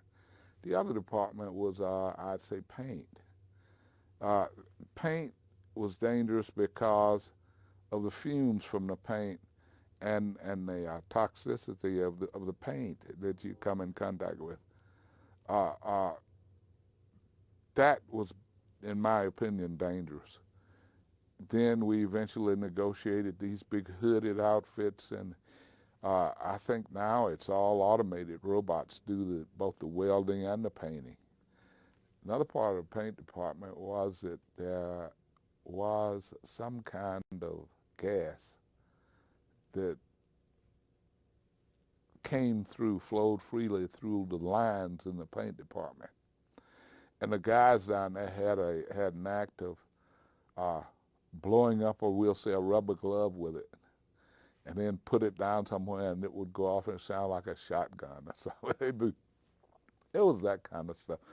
But paint, and I'd say paint and body were the most dangerous, with, of course, some dangers in the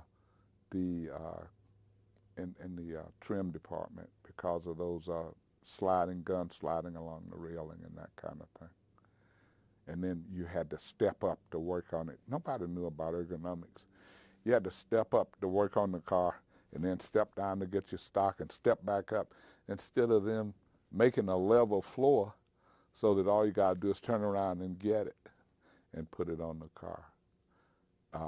In '63, when I started in Cushing, seat belts were not required on all cars. You had to read the ticket to know what cars got a seat belt and what cars didn't.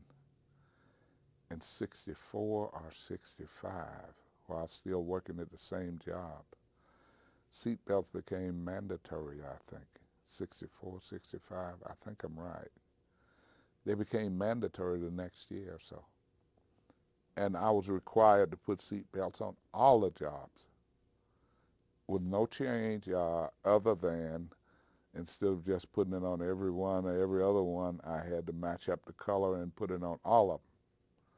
So those kinds of changes took place with good deal of frequency during the model year. Also, if a time study engineer determined or felt that I had enough time to perform a part of the guy that was working next to me's job, he'd assign that work to me, sometimes on an experimental basis to see if it would work. And if it worked, then I had additions to my job. If it didn't work, well, he'd just let the other guy go back to doing part of it, but he'd never give you your job back totally like it was. If he shot, the other guy next to me shot 4 screws, and they wanted me to shoot all 4 of them, and I could only shoot 1 or 2, well, then that's okay. They'd give me the 1 or 2, then give him the work of another guy, and eventually work it so that somebody would get laid off because their work was passed back down the line to somebody else. So that's how they ran it then. Were there any defenses against that? I know that they talk about, like, back with workers before more of this automation and everything, they called it the slow dance. People just kind of slowing down a little bit. Not enough to get any repercussion for it, but just so you didn't have to work as hard. If you got the line moving, were there ways that the workers could maneuver? Oddly enough, I met a guy named Griff that was a utility repairman. He was one of the old roughshod-looking guy, grew up on Georgia Avenue right here in Atlanta. He knew more tricks than a little to make it look like you were working when you were not working. Griff, for instance, taught me how to slow down an air gun. There's a screw on an air gun that you can back it off a little bit, and instead of the gun going, red, it'll go, run. And he knew all those tricks. He also taught me that if, in the course of your work, you're responsible for picking up string on the floor, make sure there's a piece of string on the floor between every job so that you could pick up that string or make the motion as though you did.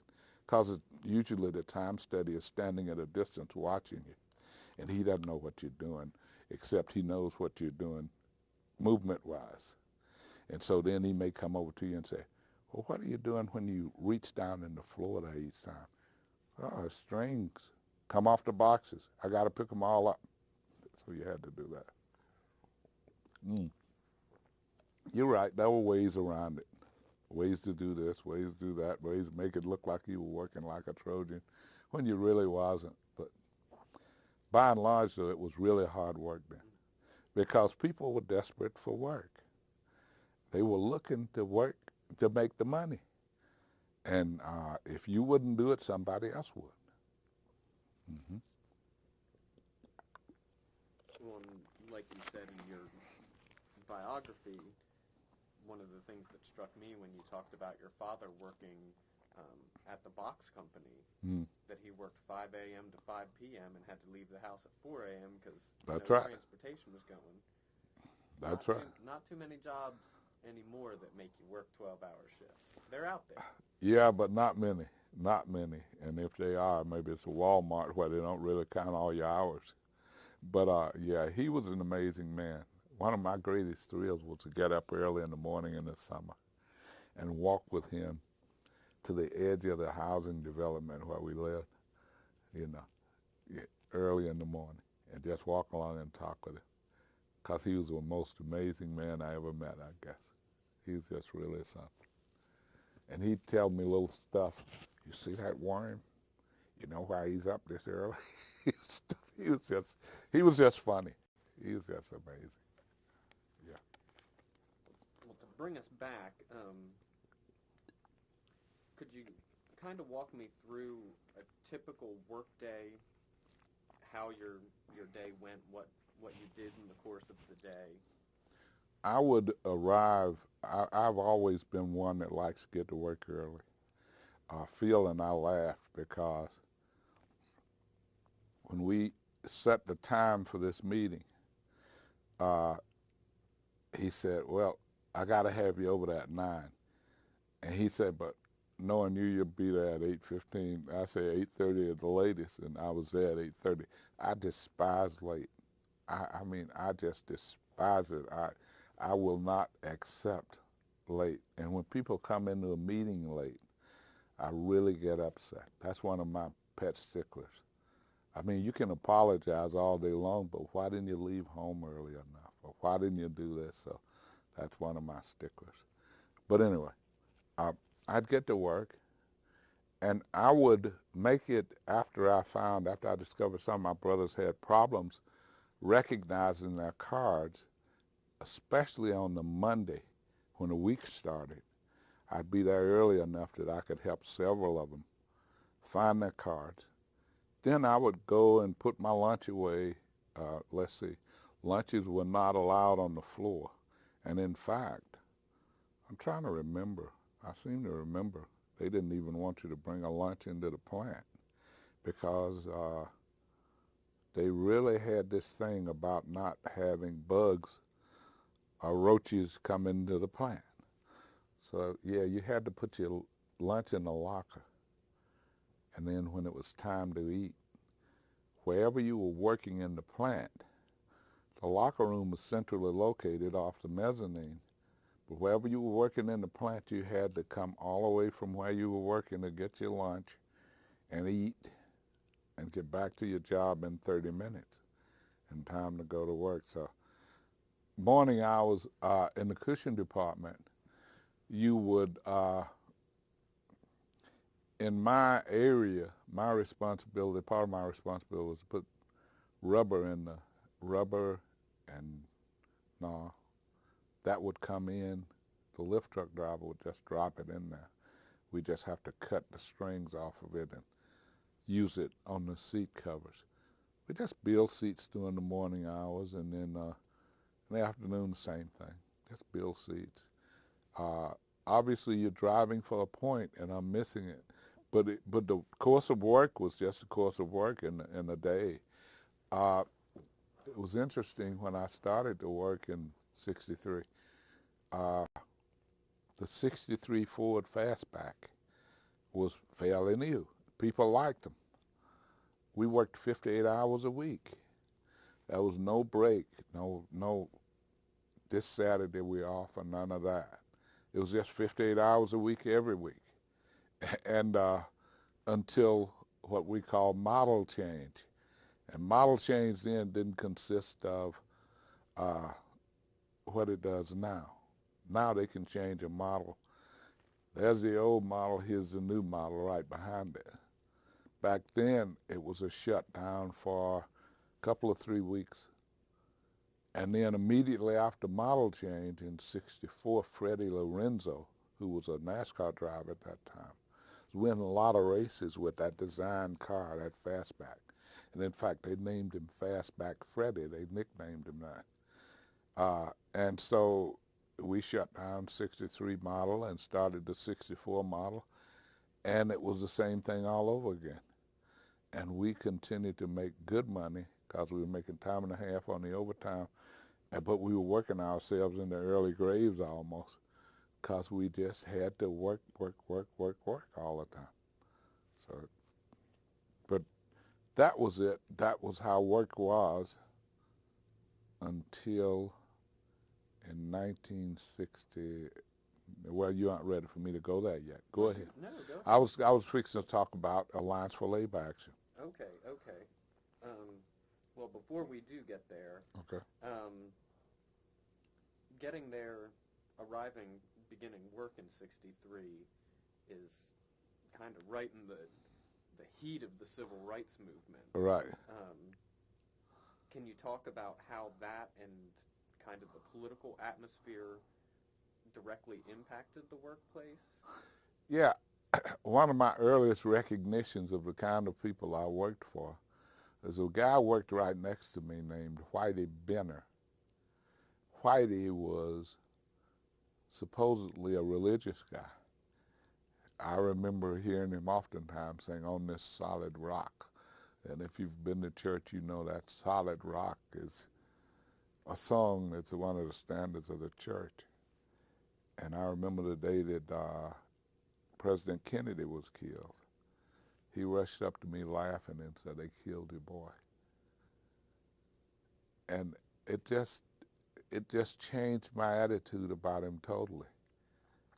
And as things progressed, I found that there were a number of Goldwater supporters in the plant, and we discovered that there were people who didn't really have our best interest at heart, that were voting in a different pattern from ours because they wanted us to know that they really didn't care for us being in the plant, as though they were going to be able to reverse history in some convoluted way. And so we never accepted that. And as I said early on, I would tell them that I was the block voter in my neighborhood. And that always confused them because they were hearing reports about block voting, but they didn't know what it meant. And so that's how our support of the black candidates grew into our channeling our efforts into just voting for one individual while they assumed that we would vote for others. Also, as the politics of the plant played out, if a person came into the area where we were having lunch, and yes, we ate segregated, we would eat in an area, at a table, and they'd eat at another table. Now it's interesting to see that kind of continues. There are some instances when I represented the cafeteria at one time. Some areas, some people you'll see eating in a mixed table, but by and large it's still kind of like that. But if they came into our area during lunchtime, which was one of the times they had to campaign, and said, "I want you boys to vote for us," you immediately lost everybody in the group. And when it first started, nobody would say anything. But as we became seniority employees, we'd tell them, "You just lost every vote in this community, in this area." They said, "How many boys do you see around here? We work just like you. We got families just like you. Why the hell would you come into this area and call us boys?" And so we became a little bit more assertive in that direction. And as we did that, then I think they started to respect more our position. And then they started to realize what they had to do in order to get elected. So much so that in the later years, and I don't know this to be a fact, but the way Ford integrated the night shift into the plant was that they would work the day shift in the morning. First off, we would train the night shift guys, the new hires, how to do what we were doing. And we do that all morning. Even if they knew the job, we do that all morning. Then in the afternoon, they would take over the job. And they'd have to do it the afternoon. And they'd do these comparisons about how many cripples in this. A cripple is a job that's not totally complete or not as it should be. They call it a cripple. And they determine how many and where more work was needed and less work was needed. And that's how they trained the night shift, which I thought was pretty smart. And so that's how they trained the night shift. And then I think it was 1968, they started a night shift out there. And of course, we would encourage those new hires, blacks, to come to our meetings. And I'd make the joke, as I started to say earlier, about block voting, and that block voting meant that I could vote for everybody on my block. It would just tear them up. It would tear them up. But yeah, we found that the politics were changing. As the populace changed, some of the people continued to hold on to that fight and try and fight that fight that, you know, we don't have to get along with you guys. We just work with you. And until we talked to them, and I talked to them in a very quiet and respectful way and said, but you know what? You're at work more than you are at home. And they said, no, I'm at home. I said, but you sleep so many hours of it. I said, you work with me more than you work with them, more than you work with your family. And eventually it got to the point, and I understand it's now totally polarized. In other words, if you worked in the Ford plant now, you could not recognize how it was when I left. But it got to the point where if Andy is going through a problem with his girlfriend, at some point in time, if Andy and I worked together, Andy would tell me all the aspects of his relationship with his girlfriend. So much so that I could say, Andy, I don't want to hear it no more. You were wrong and she was right. So that kind of thing. Well, we're going to have to stop the break. Oh. Okay, we're back from a little break now. And when we finished, we had been talking about civil rights and the politics of the plant in the 1960s, and just kind of the interaction between the different races at the plant. I was wondering, did you or your coworkers ever experience any intimidation or any sort of violence that was racially motivated? No, I think at least I did not. One of the most interesting things, I guess, that ever happened was in about 1964. I was riding to work with a guy named Miller Hooks. Miller was a short, husky guy. And he drove a big Chrysler. And there were about 6 of us that rode with Miller Hooks. One Saturday, as we were getting off from work, there were Klansmen who I've been told since, had previously made it a practice on certain Saturdays to stand out in front of the plant and hand out their flyers. And so Miller's car for that day and time was a big car. It was a big Chrysler. And we were all in it. And so we started to see this guy standing in the street on what we call the plant road, the road that runs by the edge of the Ford plant there at that time. And he's handing out stuff. So I said, what's that sheet? And he had on the sheet and the peak hood. And I said, Miller, look. And there was one here and another one up further. And I said, pull up next to him. And he pulled up next to him, and we all jumped out and said, give me one of those. And he started to run. And the guy that was up the street behind him saw, and he started to run. They ran like fire across the railroad track. Well, they went, we didn't know, didn't care. But it was a flyer that said something about a rally. They threw down the flyers and took off. And later, a number of years later, there was a Klan rally in downtown Atlanta in opposition to the Civil Rights Movement. Civil Rights Movement used the old federal building there, the post office, as their staging area to protest in front of Rich's department store right next door.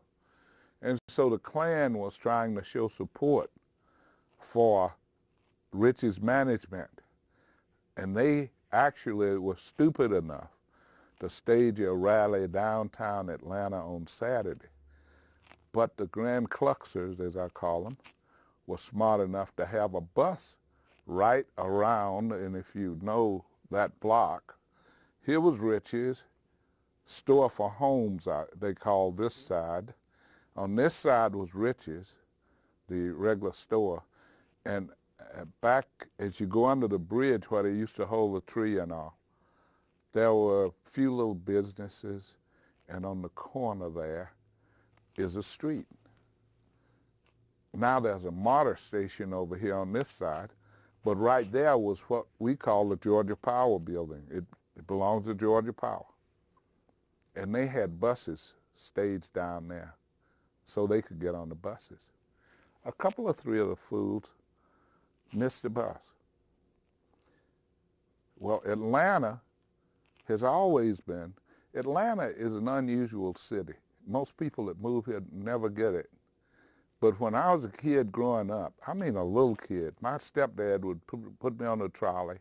We knew on the streetcar, he'd get on with me. We knew that if you had a transfer when you got off the streetcar, first off, always get a transfer. When you get off, hand it to the person standing there. It didn't matter whether they were white, black, blue, or green. And the whites would do the same thing. And so we always knew to do that. And so Atlanta actually grew up, in my opinion, as a kind of cohesive city. It used to be, it's getting more polarized now, I think, than it's ever been. But when I was a kid, heck, it was just, we're all around town. We're all struggling to try to make ends meet. And so that's how we would help each other. You know, I'd hand you this, and I remember as a kid shopping for one Christmas, shopping for my family for Christmas gifts. I must have been about 12 years old, maybe 13, 14. And I walked downtown to 5 Points, and believe it or not, there was a King Hardware. King Hardware was a big hardware company that used to exist all around the Georgia. King Hardware store, and I went in there and shopped. And of course, it was like 2 or 3 days before Christmas. There were no black salespeople in there. And as a black kid, I don't know whether, I guess they just accepted, you know, that I'm a kid. And I got up the stuff, and I didn't have enough money. And they pitched in.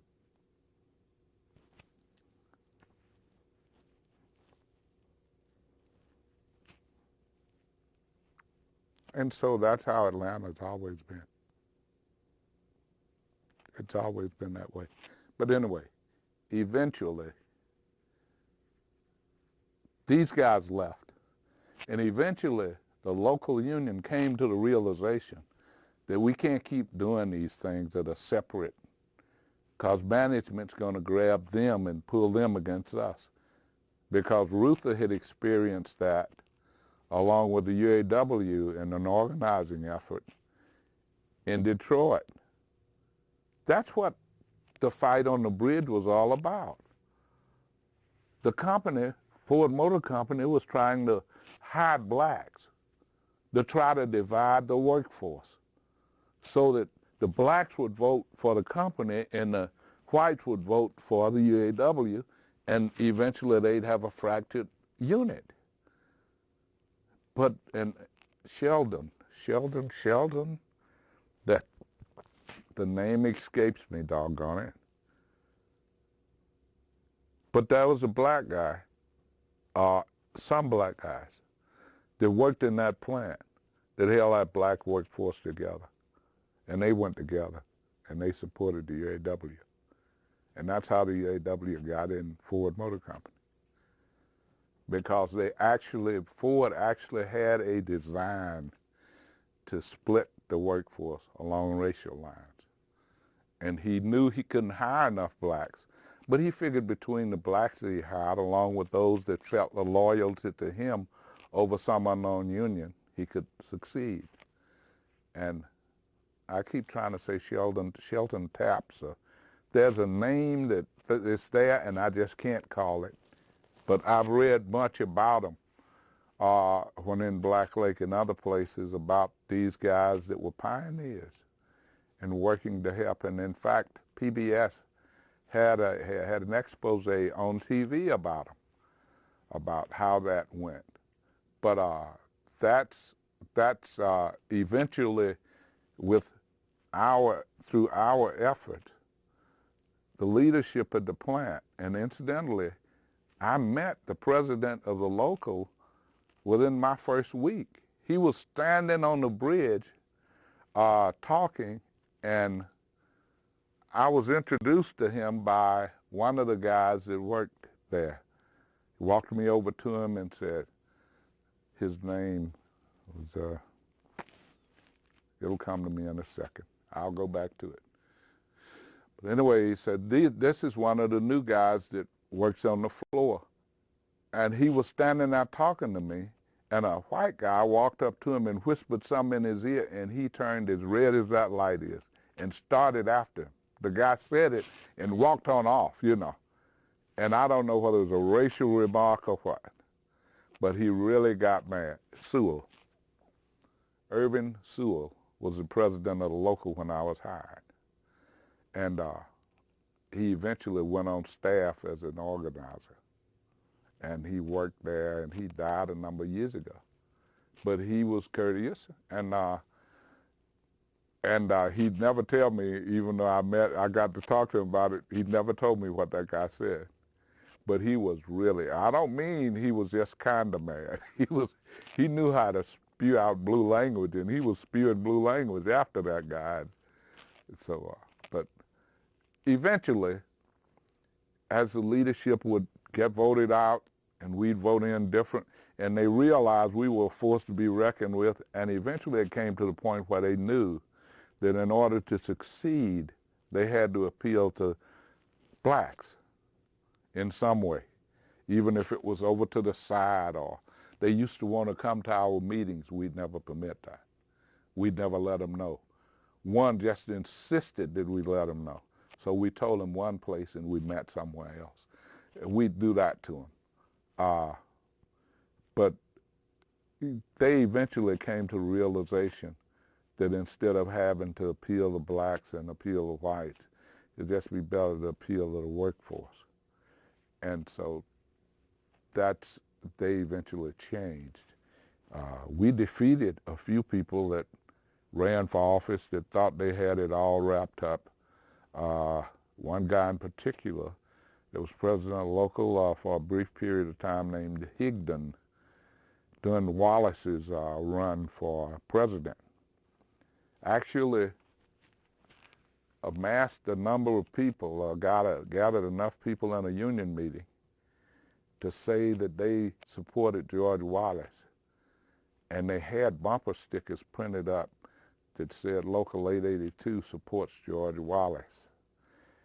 And a good friend of mine who's passed on now, named George Holloway, who worked out of Baltimore.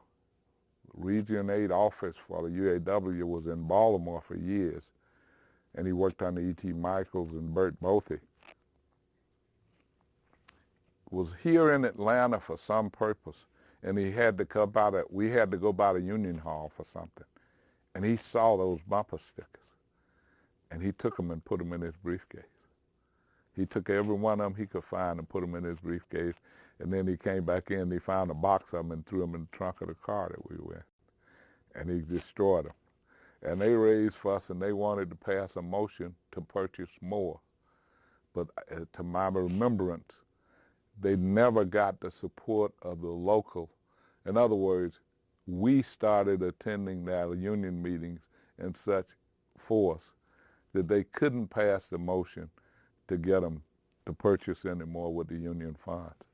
But there were a lot of things that changed the complexion of the leadership in the plant. And they eventually realized that, and I always ran against a ticket. If you said, I'm up for a ticket, my first successful run was against the ticket. And I would remind the workers that the ticket supports the ticket, but I'm running to support you. And that was a pretty effective effort on my part, and I eventually was successful in politics with that. But yeah, they Atlanta has always been, and that's why I've always loved this city. It's always been an unusual city. Where other cities were suffering through hatred. Sure, there were some things that happened here. I shouldn't say here, it happened outside of here. I remember when Lemuel Penn was driving back to his home after having served at Fort Benning, and somebody shot him up in Athens, Georgia. And the FBI investigated, found the guy that did it, didn't even indict him until after his birthday. They sent him a birthday cake to let him know, we know even when your birthday is. And then they indicted him sometime after that. And the people, the good people up in that community, the jury, found him not guilty. And they knew exactly who did it, by the tracing of the weapons, trace evidence, and that kind of thing. But what I'm saying is that Atlanta has not been a hateful city. If Atlanta, and you'll hear some people say that if it wasn't for Ivan Allen, Atlanta would be the same as Birmingham. No, I remember some bad laundry that Ivan Allen put out. In the area of the city that I live now, and a lot of people don't want to talk about it, there was actually a barrier installed on Peyton Road. And I don't live too far from Peyton Road because the community, that area in there, decided that we're going to keep the blacks out of the community by putting a barrier up here. And he took it down pretty quickly after the paper revealed what was going on. But they thought that if they blocked off that road, we couldn't find our way to what now amounts to the Greenbrier area and out in there. And they were trying to stop white flight. But that's another story for another time. But okay, let's get back to this. In the discussions of the civil rights and the politics at the plant, you keep alluding to we and the group, the Better Community Group? Better Community Builders, right. What other sort of things were you guys doing? Were you guys just organizing to gain some influence into the operations of the plant, or were you active in other sort of endeavors also? Oh yeah, we wrote letters to Walter Reuther's office. We wrote letters to E.T. Michael's office. We kept those offices apprised of what we were doing. We made them aware that we are watching. When issues came up and the UAW took a position that we didn't agree with, we'd write to them. So there was a constant back and forth between that group. And in fact, it was the same group that shortly after Dr. King's assassination, we would, every Friday, we would give money to certain collectors that came through the plant. And that money went to the King Center. That was before the King Center was built. That money would go to Dr. King's widow. We'd collect money. We'd put money in the pot every week for that purpose specifically. And we did that for a number of years after Dr. King was assassinated. And so it was a good group. Now that I've retired, there's a group called the Timex Club.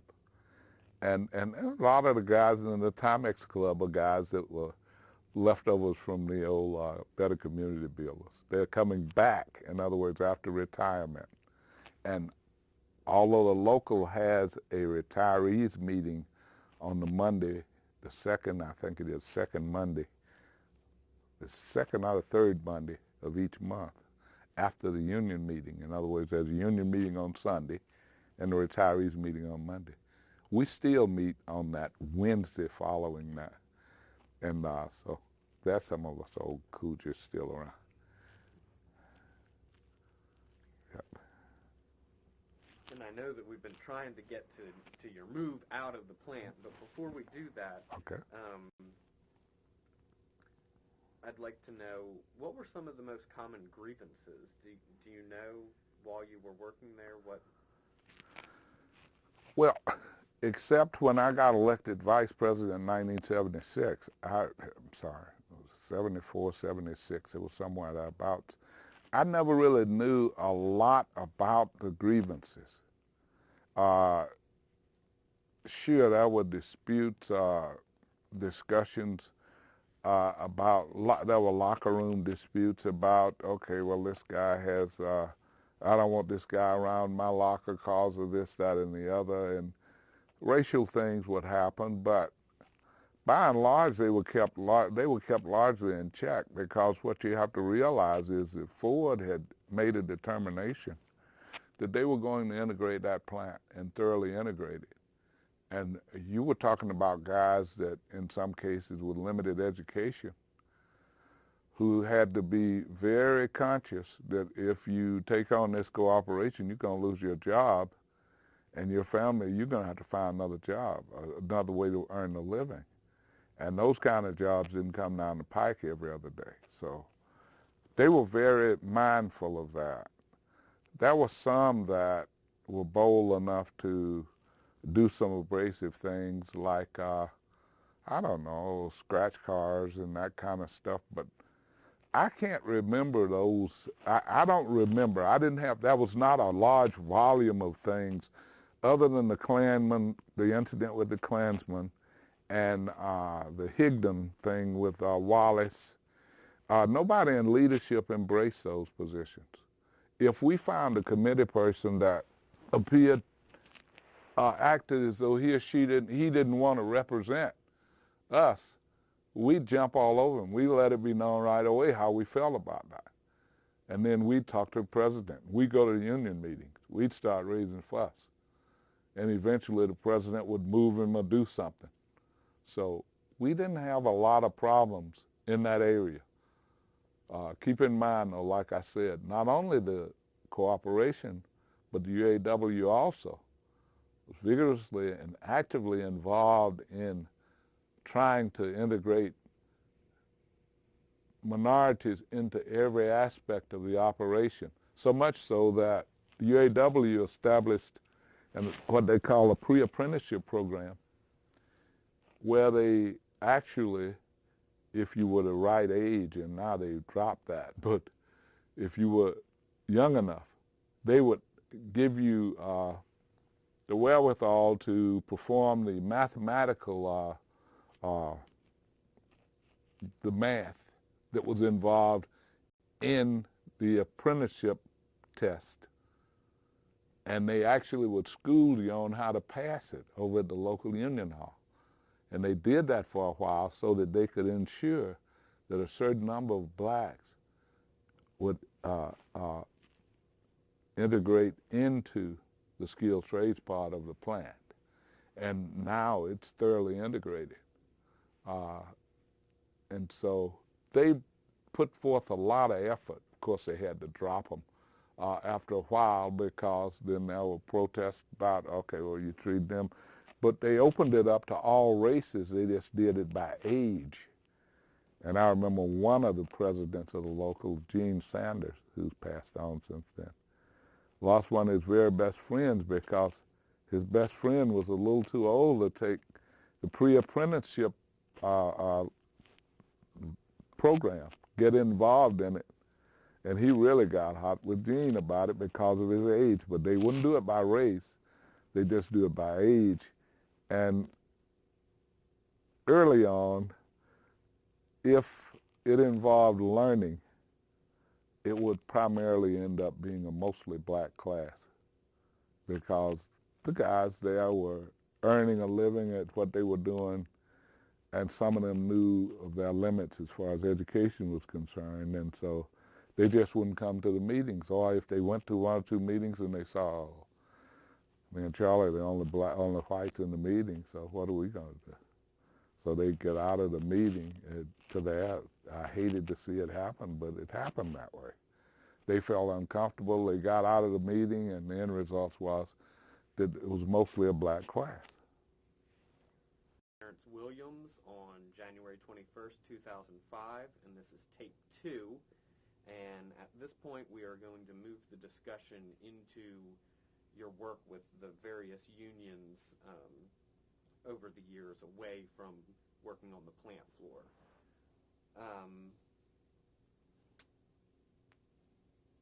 So to prompt that, could you talk a little bit of how you became involved in union leadership? Yeah, Gene Sanders was the president of the local, and he asked me to serve on the bylaws committee. I think that must have been about 1965, 67, somewhere thereabouts. And 1963 to 65. Right. You had. Bylaws committee of the local, and so James Thompson, who was our legislative representative, or CAP, Community Action Program representative at that time, was the chair. And I served on that bylaws committee for a period of time. Then Gene lost the election, and a guy named Billy Costley was elected president of the local. And I had ran for bargaining unit. That's the guys that do the negotiating. I lost. And I let Billy know that if that was something I could do to let me know, to help move forward the efforts of the local and the international, the local really. And he said he would. Well, I took that with a grain of salt, because he and I really, we were kind of from different worlds. He was, to me, and oftentimes you'll hear the guys in the local refer to him as Boss Hogg. And that was the kind of guy he was. And I was more, I think, a diplomatic kind of fellow. I wanted to work with people and this kind of thing and that kind of thing. He didn't care as long as he got enough votes to get elected type fellow he was. So anyway, he said, okay. Well, to my surprise, in about March of 1969, he called, was it March? I think that's right, 69. He called me over to the plant and said, we've been approached by the regional director, E.T. Michaels.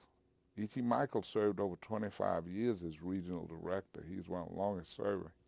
And I think Mike's still alive, although his assistant director, Bert Bothy, passed away a number of years ago. But he said, Mike has asked us to provide them with somebody to help with an organizing effort. No, I think that was Gene Sanders. Yeah, that was Gene Sanders. It was Gene Sanders. And he said, and we want to submit your name. And I said, okay, go ahead. And they said, sure. They took a white and a black from each local in the UAW. A white. Here's what Alliance for Labor Action was established, how it was established. Walter Reuther, at a dinner in New Orleans, Louisiana in November of 1968, suggested to, because he knew they were all in attendance, all of the local unions that had withdrawn from the AFL-CIO at that time were in attendance at the chemical workers' dinner at their convention. Head of the Teamsters, head of the auto workers, head of a unit called the Distributive Workers of America, and the head of the chemical workers, of course. And they were at that dinner, and he suggested to them that we form an alliance, those of us that were out of the AFL-CIO, form an alliance because, and it's my understanding, I don't know, no first-hand knowledge, that over the years, Meany had promised, a little bit of history, in I think it was 55, in 1955, the AFL joined the CIO. American Federation of Labor joined the Congress of Industrial Organizations. The AFL was mostly a skill skilled unit. American Federation of Labor, as I understand it, were mostly white, mostly skilled, and no unskilled, no industrial workers. CIO was an organization that Walter Reuther, at some point in time, had control of and was the president of. He had suggested to Meany that they join them together and form the American Federation of Labor, Congress of Industrial Organizations, because they were all representing working people, except that Meany's sector of it was mostly skilled, and Reuther's was mostly industrial workers. They agreed, and in 1955, it's my understanding, they came together. But at some point over the years, the promise was from Meany to Reuther that I serve for so long, you serve for so long. And Meany continuously reneged on that effort. He said, okay, this is your time. And Reuther would have all the votes with the exception of the building trades, it's my understanding. And it's also my understanding that the building trade sector would not pay their dues, and they would be in arrears, and at the convention they'd pay their dues and vote for Meany again. And it happened so much till Reuther just said enough of this crap, and so the UAW withdrew. The Teamsters was kicked out because they feel, I think it was the thing with Hoffa, and I don't know about the other two smaller units. So at this dinner, Walter Reuther said, well, we are the outs, so why don't we form an organization and see if we can do some organizing and grow our unions. And the Alliance for Labor Action was hugely successful. It began in 1969, and it lasted till 1962 or 3, when Walter Reuther was killed in a plane crash. Walter and May Reuther was killed in a plane crash. So it started in 69? Right.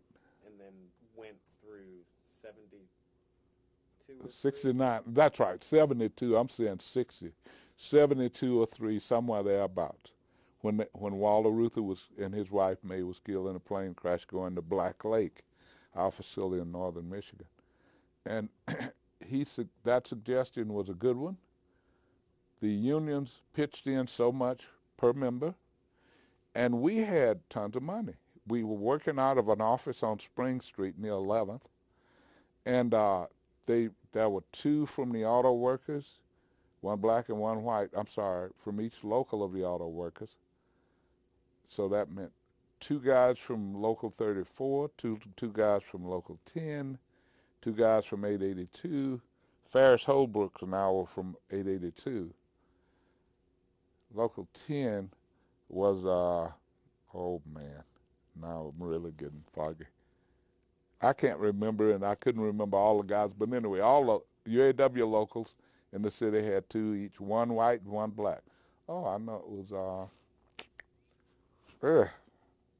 Leon Warbington. And who was the white? Oh, Big Steve Stevens, a guy named Stevens. He was a wrestler. He was actually a professional wrestler. And so that's another story. There was a guy from Local 472. There were guys from Teamsters Local 528 and 728. 728 was Lamar Mathis.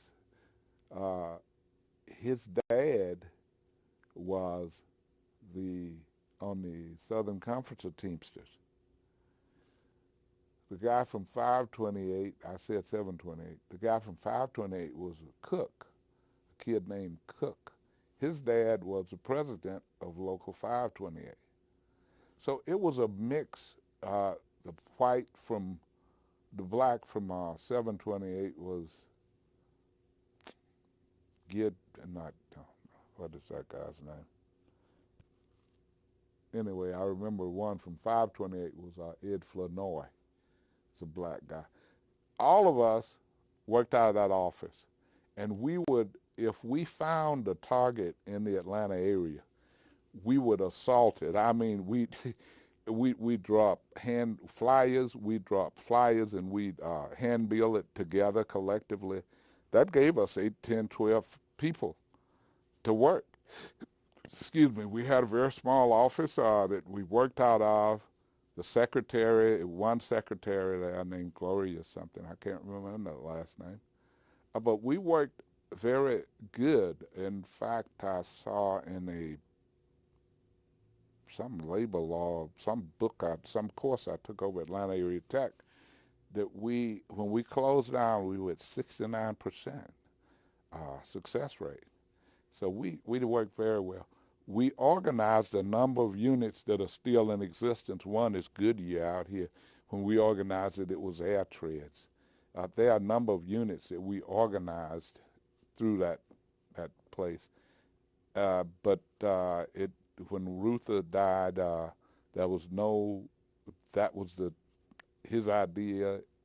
There's no funding for us, and so we had to go down the tubes. But it was a very good organization. What other sort of work, other than organizing, I read a little briefly on the Lions for Labor Action and their involvement with, there was just so much going on right then. Yeah, we had the GM strike in '70 going on, and the farm workers. Yeah. And Cesar Chavez, right. All these things going on. Were you guys involved at the local organizing level in bringing support to those? We tried to support those in every way, and in fact, that was a requirement that if you were a member of the UAW staff, you had to give up so much money of your pay for the strike, to support the strike in GM, which we had to do too. I think we were making around $13,000 a year then, and so that was okay with us. But the part that made the Alliance for Labor Action so successful, in my opinion, was that we had resources. We had advertisements the same way you see billboards around town. We had billboards with a big fist with money, earn more pay, join ALA. We had tear-off things on the trolleys so that if you wanted to somebody to come out and talk to you about the kind of work, you just write down your name, address, phone number, drop it in the mail, no postage necessary. Within a week, somebody would be there to talk to you about that. And that was totally different. Organized labor has never addressed or been that aggressive about people joining their union as we were. We met with, we'd meet with them and meet with the person that sent the card in, determine the depth, in their opinion, of our support, of the support for the union, and move forward from there. We'd file a petition, we'd take it to elections, or we'd do all the whole 9 yards, and then turn it over to the permanent staff of the UAW or whatever union won it. I remember that the Teamsters were working on Great Dane and several others. We worked on a place down in Carrollton called Douglas Lomason. Douglas Lomason made all the metal, the chrome on the side of the cars. And so we were going to try to get them. We never succeeded. We actually struck them for a while.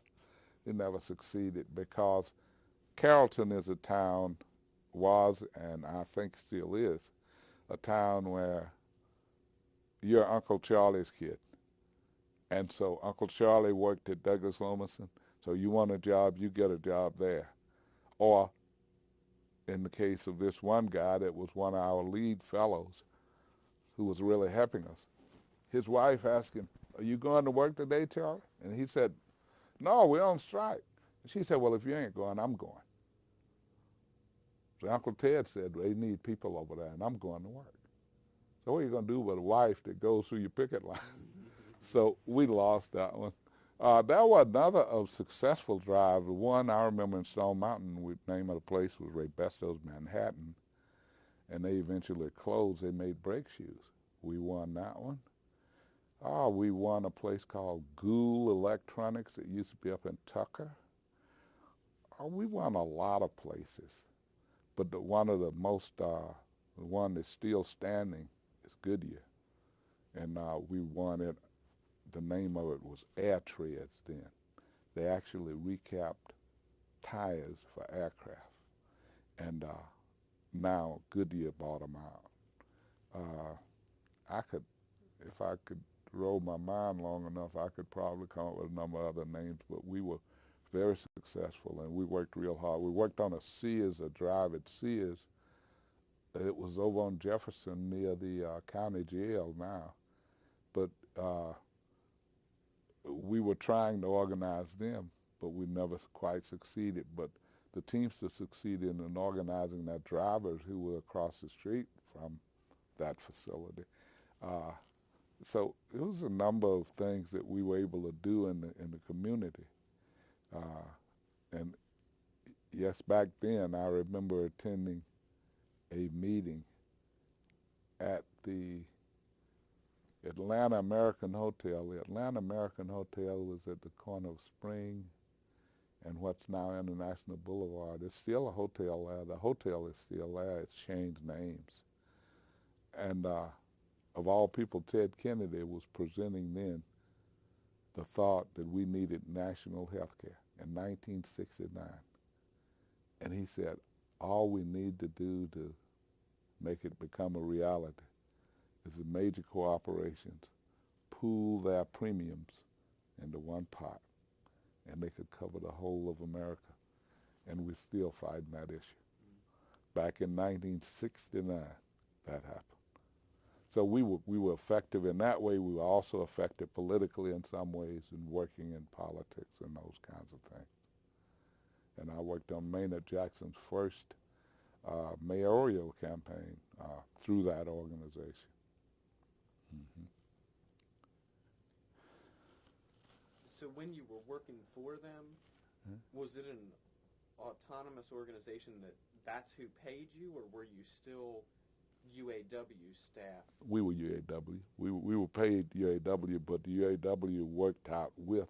The UAW has an arrangement with what's called a staff council. They are the representatives of the international rep.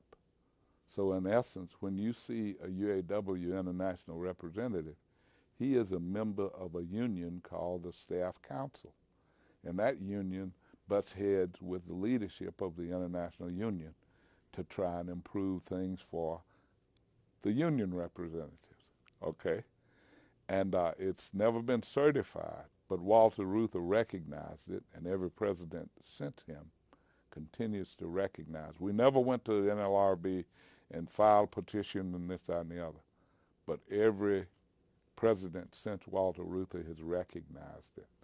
And so that's how we were protected. But in order for the ALA to exist, the staff council had to agree that these young bucks will be part-time and that they'll only be paid this much and they won't be paid what we are, and they won't displace any of us. So that's how, those were some of the caveats that had to occur before we could work and be paid out of the International Union's treasure. And then later, after that closed down, I went back into the plant and started to work pretty directly in politics, trying to get elected to various and sundry offices. And I eventually succeeded in getting elected vice president in 1974, 74, I think is the year.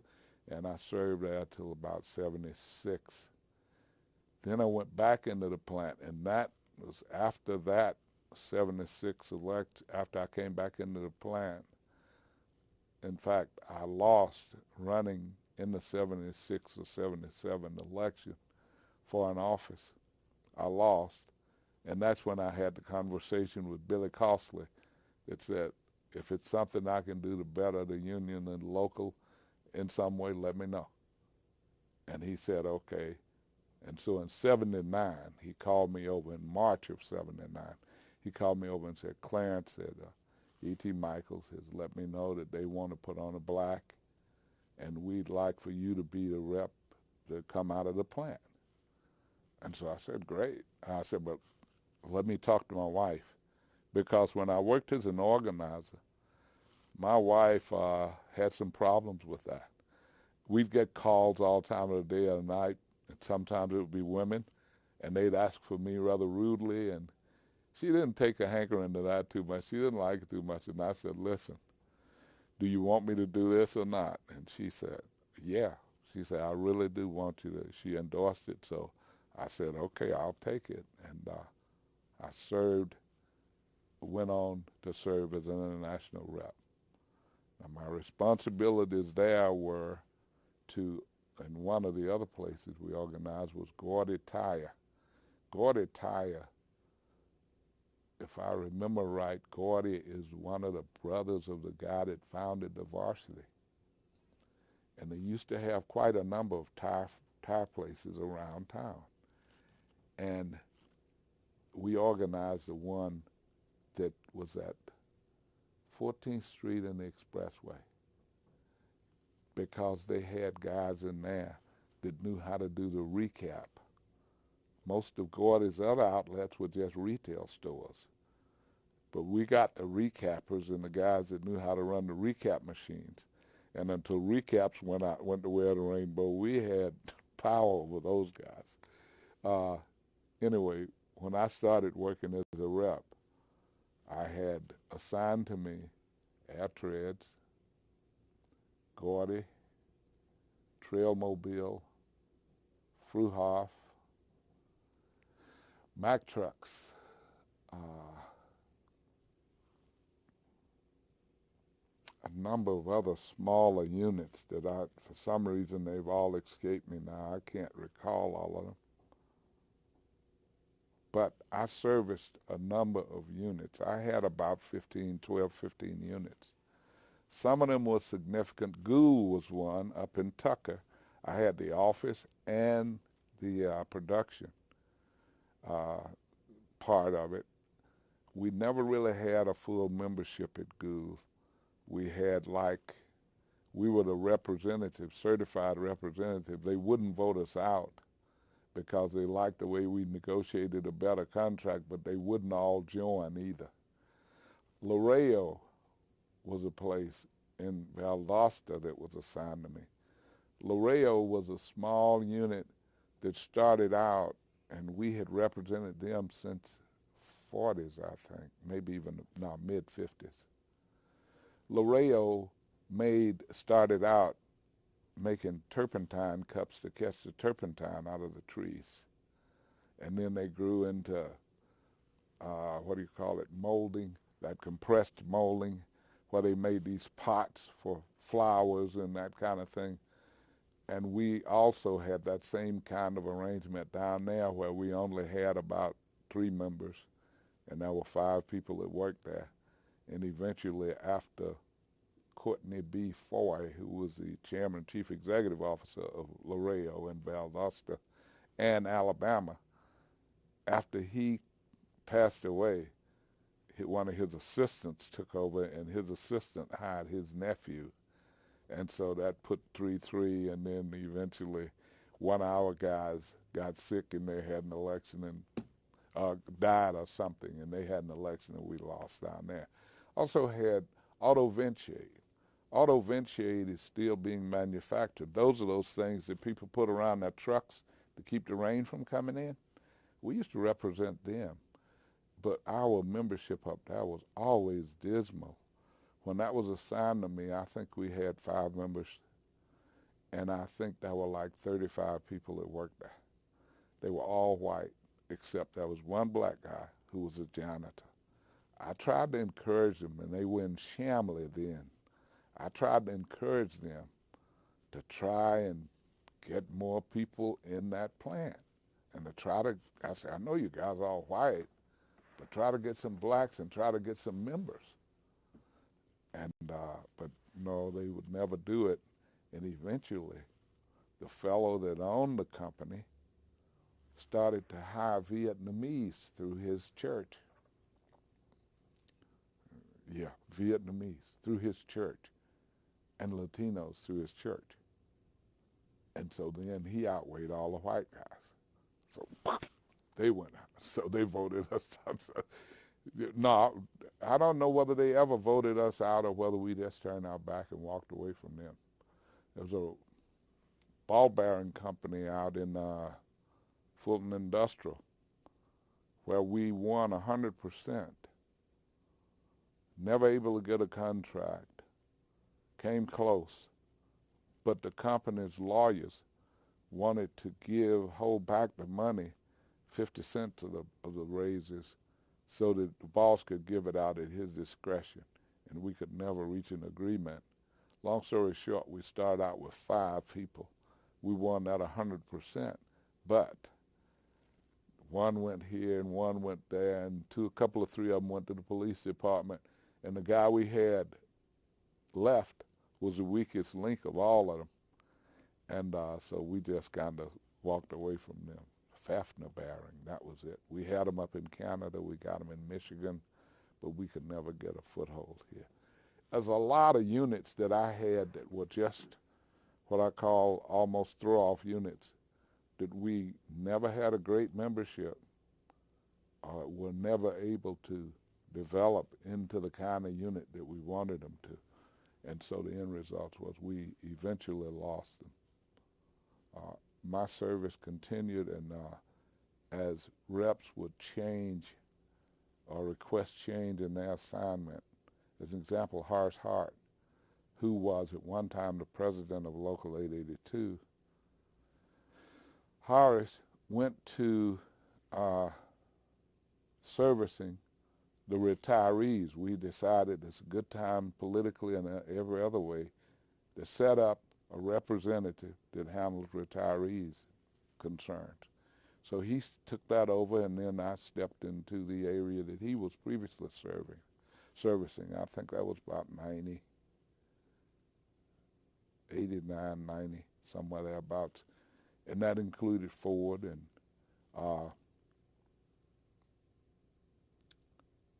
Lear Seating. There was another unit, I can't even recall the name of it, that aligned, it was letters. It was like APMSI. APMSI, that was the name of it. Assembly Plant Manufacturers Systems Incorporated or something like that was the name of it. And what they did was they sequenced the side shields, the mirrors, and the rear bumpers and the front bumpers for the Taurus at the launch of that old Taurus. That they did that. And they did that for a number of years, and then the Ford subcontractor that was work that Ford subcontracted out, and then they decided it's not benefiting us anymore, we can do it inside, so they eventually allowed those workers to integrate into the Ford assembly plant. And I then got a unit up in Rome, Georgia, called Alcan. Alcan is a company that makes aluminum extrusions for doors and all that, windows, and they make lawn furniture, extrusions for lawn furniture and all that stuff. They get into aluminum ingots, about that thick, about that long, and then they melt them down, and then they make these kind of different designs with them. And I held on to that one until my retirement. That was Alcan. The name of it changed to Profile Extrusions. I had another unit up there called Metal Dine that I serviced for maybe a year or so into my retirement. At the time of my retirement, I was servicing Mack trucks, Trailmobile. Trailmobile repairs trailers, same as Fruhoff. They used to repair trailers and that kind of stuff. Mack trucks, Trailmobile, air treads, everything that Ford had. That was Ford's assembly, Ford parts, Lear Seating, Volvo. Yeah, there's a Volvo unit up on 85 that we serviced. We won a few years ago. Boy, I should have remembered all those. But anyway, I serviced everything that Ford had in the city. I've serviced all of the International Harvester. Uh, I serviced a number of units uh, before I retired. And I think I had a thing of I thought I had a complete record of all my service assignment, but since I retired, I can't keep up with a thing anymore. But long story short, I had a lot of service, and my job was to negotiate the contracts, to pitch arbitration cases. Oh yeah, National Engines. That was a place called National Engines. Used to be on Decatur Street. National Engines rebuilt engines for cars for a number of years out of St. Louis. Man founded the company a number of years ago, passed away. His wife took it over, and then after that, a dentist bought it and put a lawyer in charge of trying to handle it, and the lawyer knew less than nothing about it, but he tried to take away a lot of things. We had to fight him on a number of occasions. But we just had a lot of work. I can't believe I don't have my service assignment in here, so I could give you more detail about exactly who I serviced, but I don't see it. See everything but that. All right. So you would work essentially for all those employees that worked at Yes. those companies. Yes. Anything that had to do with their union, you were their contact man? Exactly. The chairman, I always set up my unit so that the chairman knew how to get in touch with me. If there was a problem that the chairman couldn't handle, he or she would get in touch with me, and I then would come in and they'd file a grievance. I'd tell them how to file a grievance, or in some cases through our summer school, they actually learned the process. They knew what to do, what not to do in terms of representing the membership. And so they would then file a grievance and keep it timely and pass it right on up to me if it had to come to me. And I would then tell them what they needed to do in terms of dictate to the company what I thought it would take to settle a case. If that didn't work, well, then we could take it to arbitration. I would pitch the case at arbitration. In some cases, I would I actually taught some of the reps in the office, one in particular, the president area director, how to pitch arbitration cases, how to fight the company in arbitration, starting from the day that they arrived at arbitration. We would say, okay, they'd say, we want to have the arbitration at, we'll say, Georgia State. And we'd say, what's Georgia State going to charge you? And they'd tell us. And we'd say, well, we have a facility here in our office. You can have it here. And if they said, no, we want to have it at this hotel or that hotel, we'd say, okay, you pay for it. And they said, well, no, we can't. Well, we can't pay for it. That's why we offered our facility. We would just do all kinds of stuff to try and get them to come to a reasonable agreement with stuff. And I can't believe I don't have that. That assignment sheet, that was something I used to keep all the time, and I thought I kept it in here. But anyway, that's what I did: negotiate contracts, pitch arbitration cases. If there were NLRB charges to be filed, we file the charges, or told the committee how to file them, and those kinds of things. That's what we were doing most of the time. Nope, it ain't in there. And if we can step back just a little bit, All right. what were your duties as the vice president of the Local 882 from 1974 to 76. Okay, the duties of the vice president was to serve in the absence of the president. The president would from time to time be away from the city, and it would be my responsibility to step in his absence. And one time in particular, I remember we were in negotiations with Ford Motor Company for a new national agreement. Master agreement is what they call it. That covers all the employees in the UAW and Ford. And those negotiations take place in Detroit, in Dearborn. In fact, the UAW actually moves into the headquarters of Ford Motor Company. They set aside a floor, and they quarantine that floor strictly for UAW during the negotiations. General Motors does the same thing, and so does Chrysler, is my understanding. Oh, that was another unit. I was also the servicing rep for Chrysler.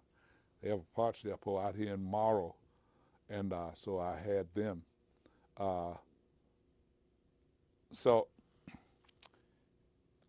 now primarily the point I was trying to drive home was that during those negotiations, the president and the bargaining team were in Detroit. But it fell on they finally reached a tentative on like a Saturday, and it made Saturday morning's paper. Late Friday night made Saturday morning's paper. They knew Sunday was union meeting. I had the chair because the president wasn't there.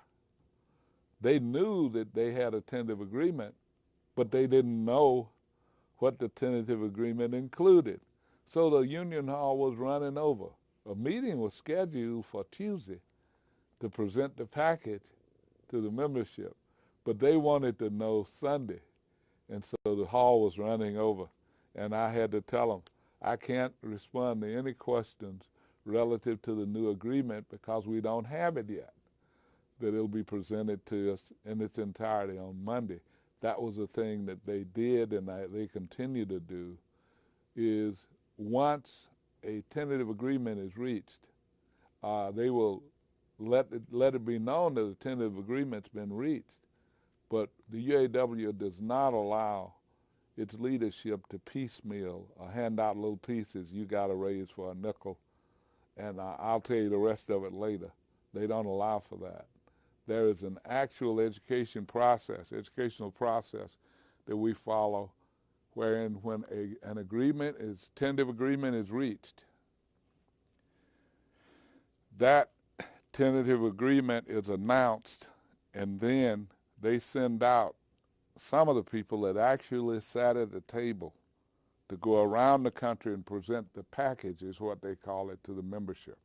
So the membership will vote on the entire package. They usually don't respond to questions until at the end of the presentation. And then after that, and all questions are answered, then they vote on it. And the international rep cannot, as with some other unions, reach a tentative agreement strictly between him and a company representative. We have to have representatives from the various divisions within that company sitting at the table with us, and we collectively agree that we have a tentative agreement.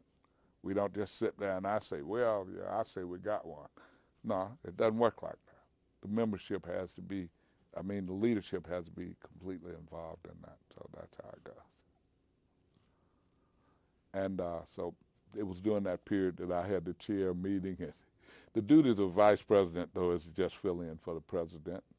There was a challenge from a guy, and I mentioned his name earlier, Billy Costley, who was at that time, he was not the president of the local. I was the vice president, and he was a member of the bargaining committee. And during the absence of the president that particular time, he sent word to me that he was going to serve as, over the weekend, in my place.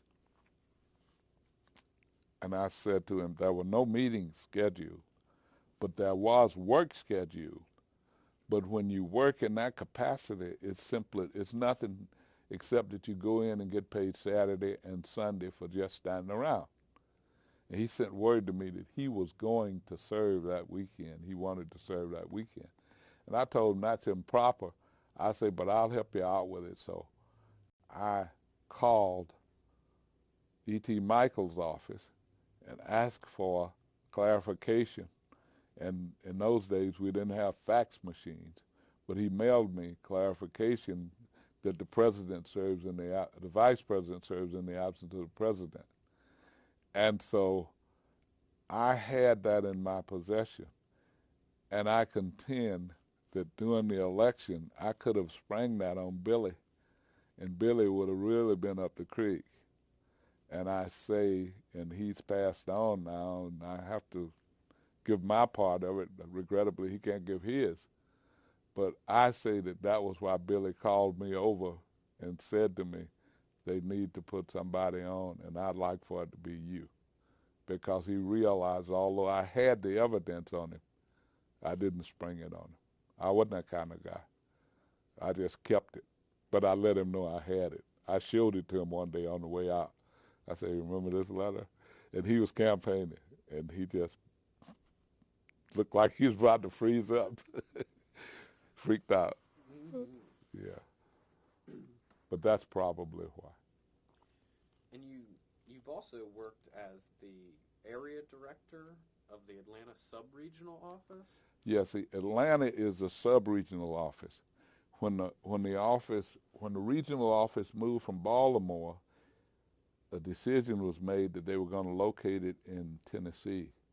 It's now in Lebanon, Tennessee. And Atlanta is a sub-regional office to the Tennessee regional office.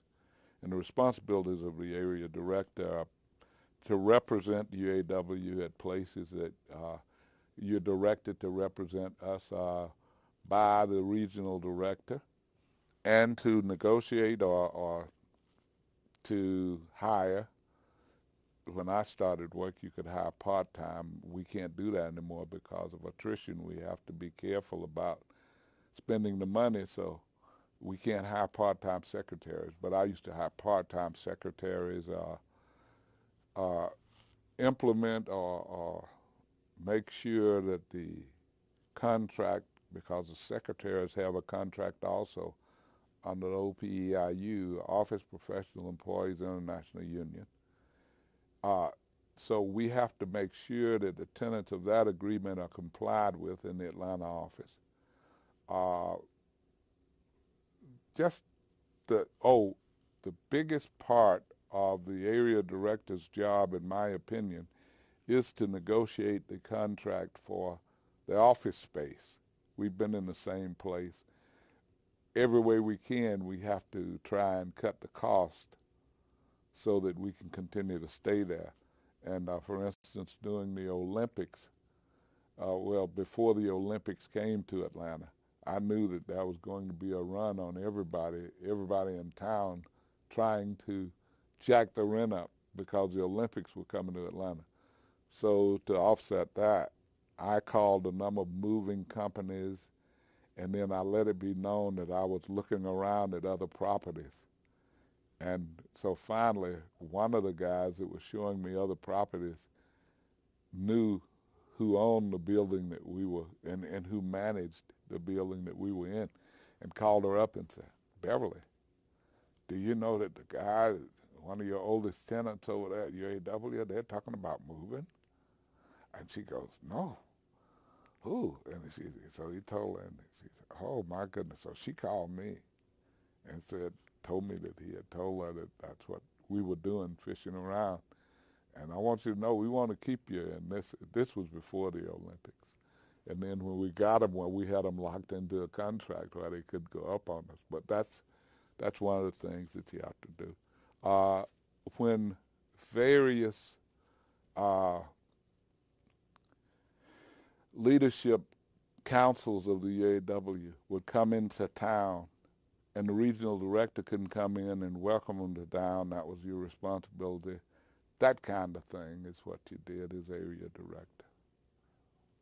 And assist the new staff. If they put on new staff, you had a responsibility to try and help them with understanding what their responsibilities were, what their duties would be in that new job. because it's not an easy job. It's very stressful, as you might imagine. When you're negotiating contracts and people are depending on what comes out of that contract to make a purchase or to continue to support their families, it's very serious. And so you have to learn how to be right up front with them and tell them what's in it and what's not in it and that kind of thing. And sometimes that can be a problem too. But that's one of the areas that's one of the things that the area directors have to do. Now we have, the UAW have in place a very good training program. And before the staff comes on, they're very well trained. Or shortly after, once they're selected, they're sent to school so that they're very well trained. Well, when I went on, none of that training took place.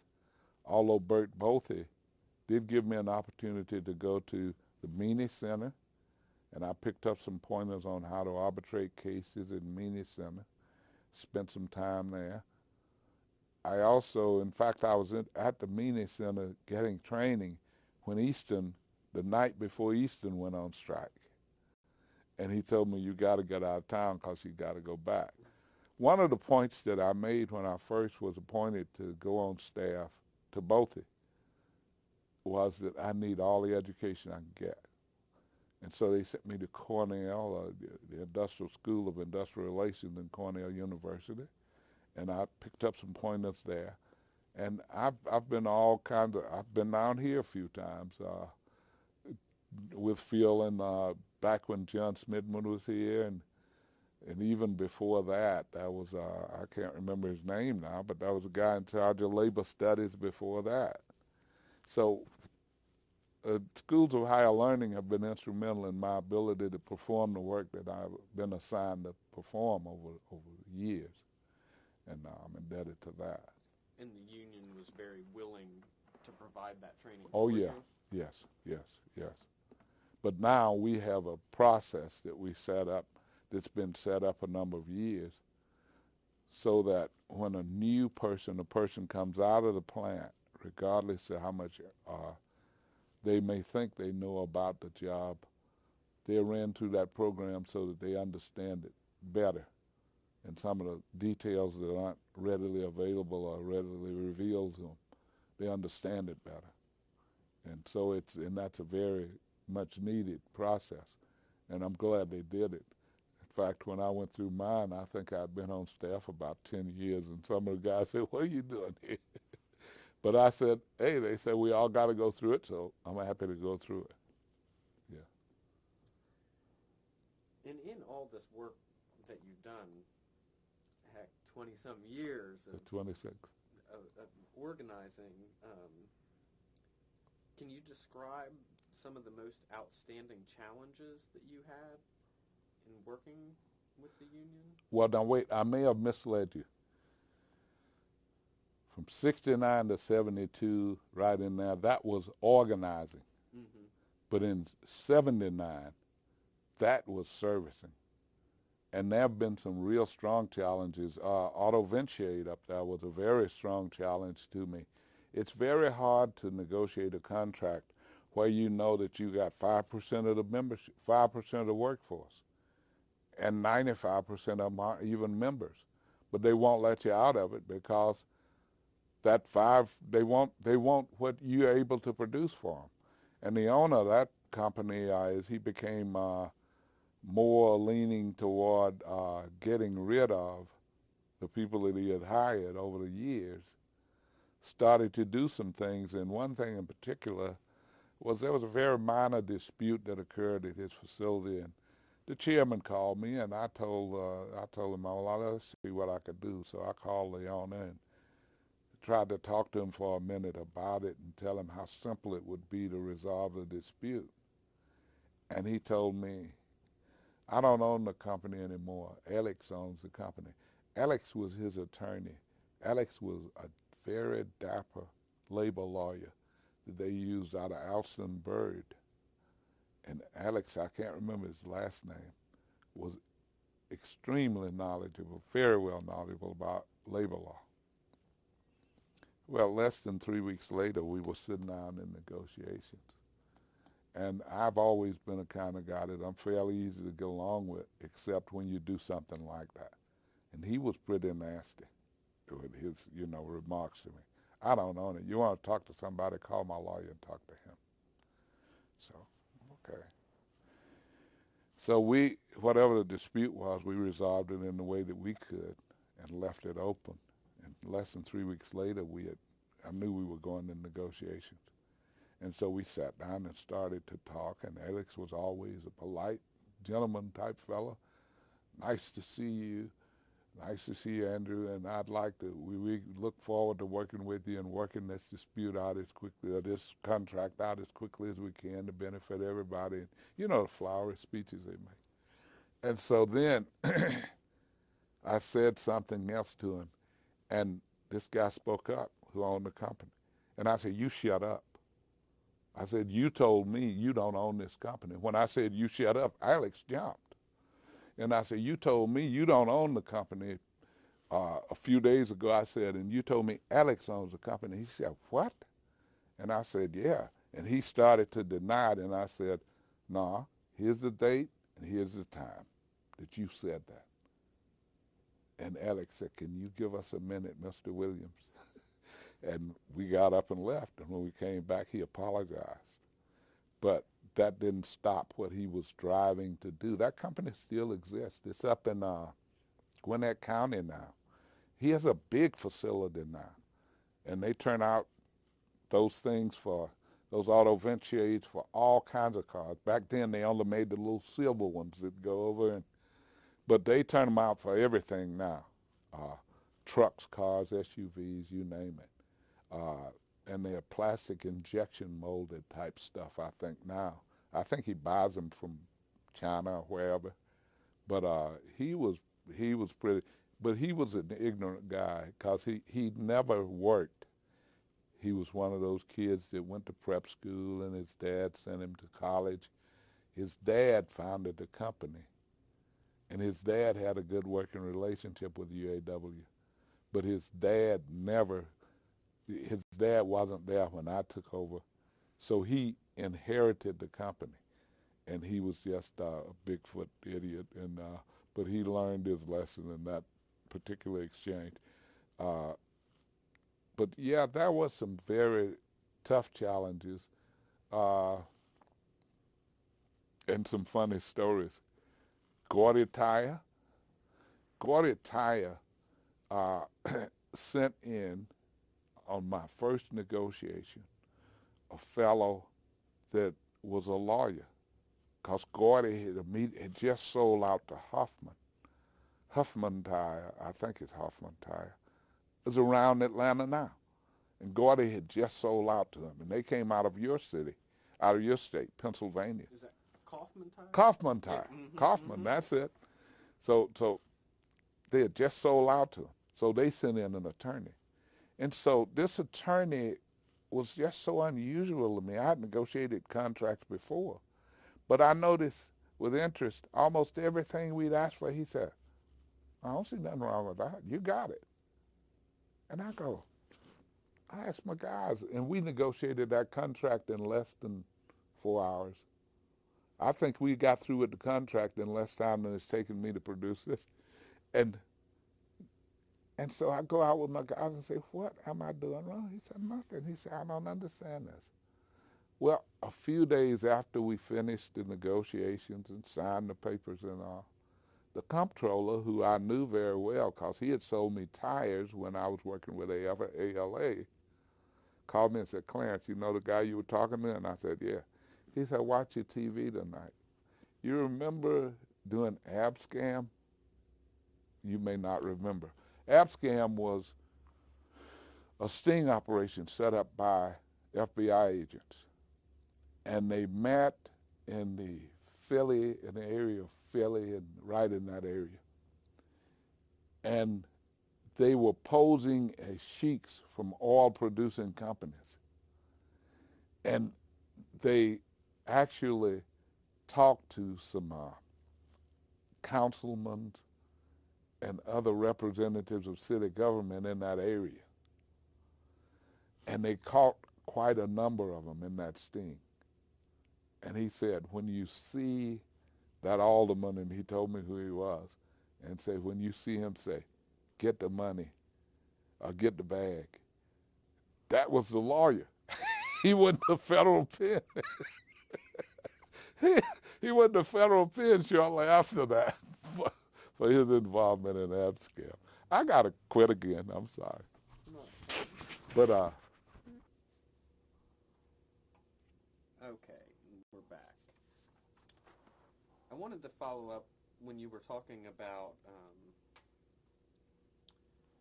representing workers at different organizations or companies when you only have maybe 5 people from the company that are part of the union and the other people are not.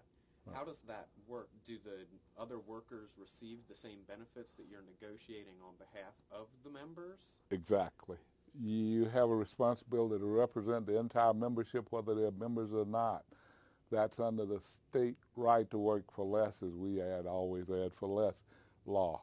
The right to work law requires that we represent the entire, once we elected as the bargaining agent for that company, we have a responsibility to represent everybody that works in that unit, in the unit that's spelled out or defined on the certification.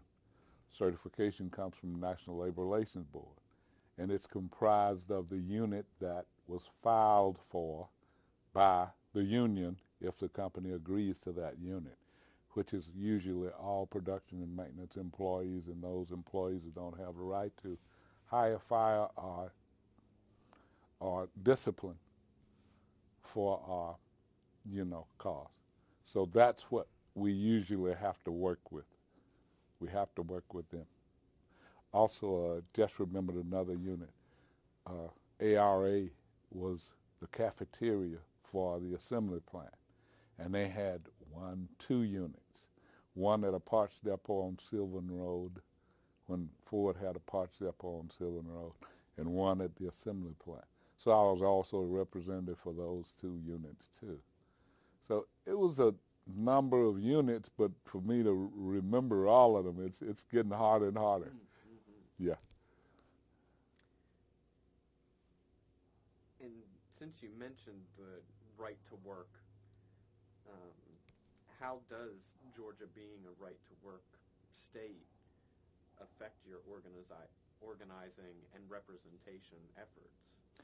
Well, it represents it it affects it quite a bit negatively, because if you think about it, first off, you got to organize them, and they're taking a chance on organizing now. Workers are, because in the days of when I was organizing, it was against the federal law for your boss to ask you, and they tell me, how do you feel about unions? But now they can actually get into a discussion and, in fact, discipline or discharge you. And then the union has to bring sufficient cause or evidence that they did it strictly because of your union involvement. So the burden is on the victim more, I think, than it previously was. Also, once you represent those people, and if a person has less than, a grievance has less than merit, there is no merit to a dispute. And the union tells that individual, your grievance has no merit.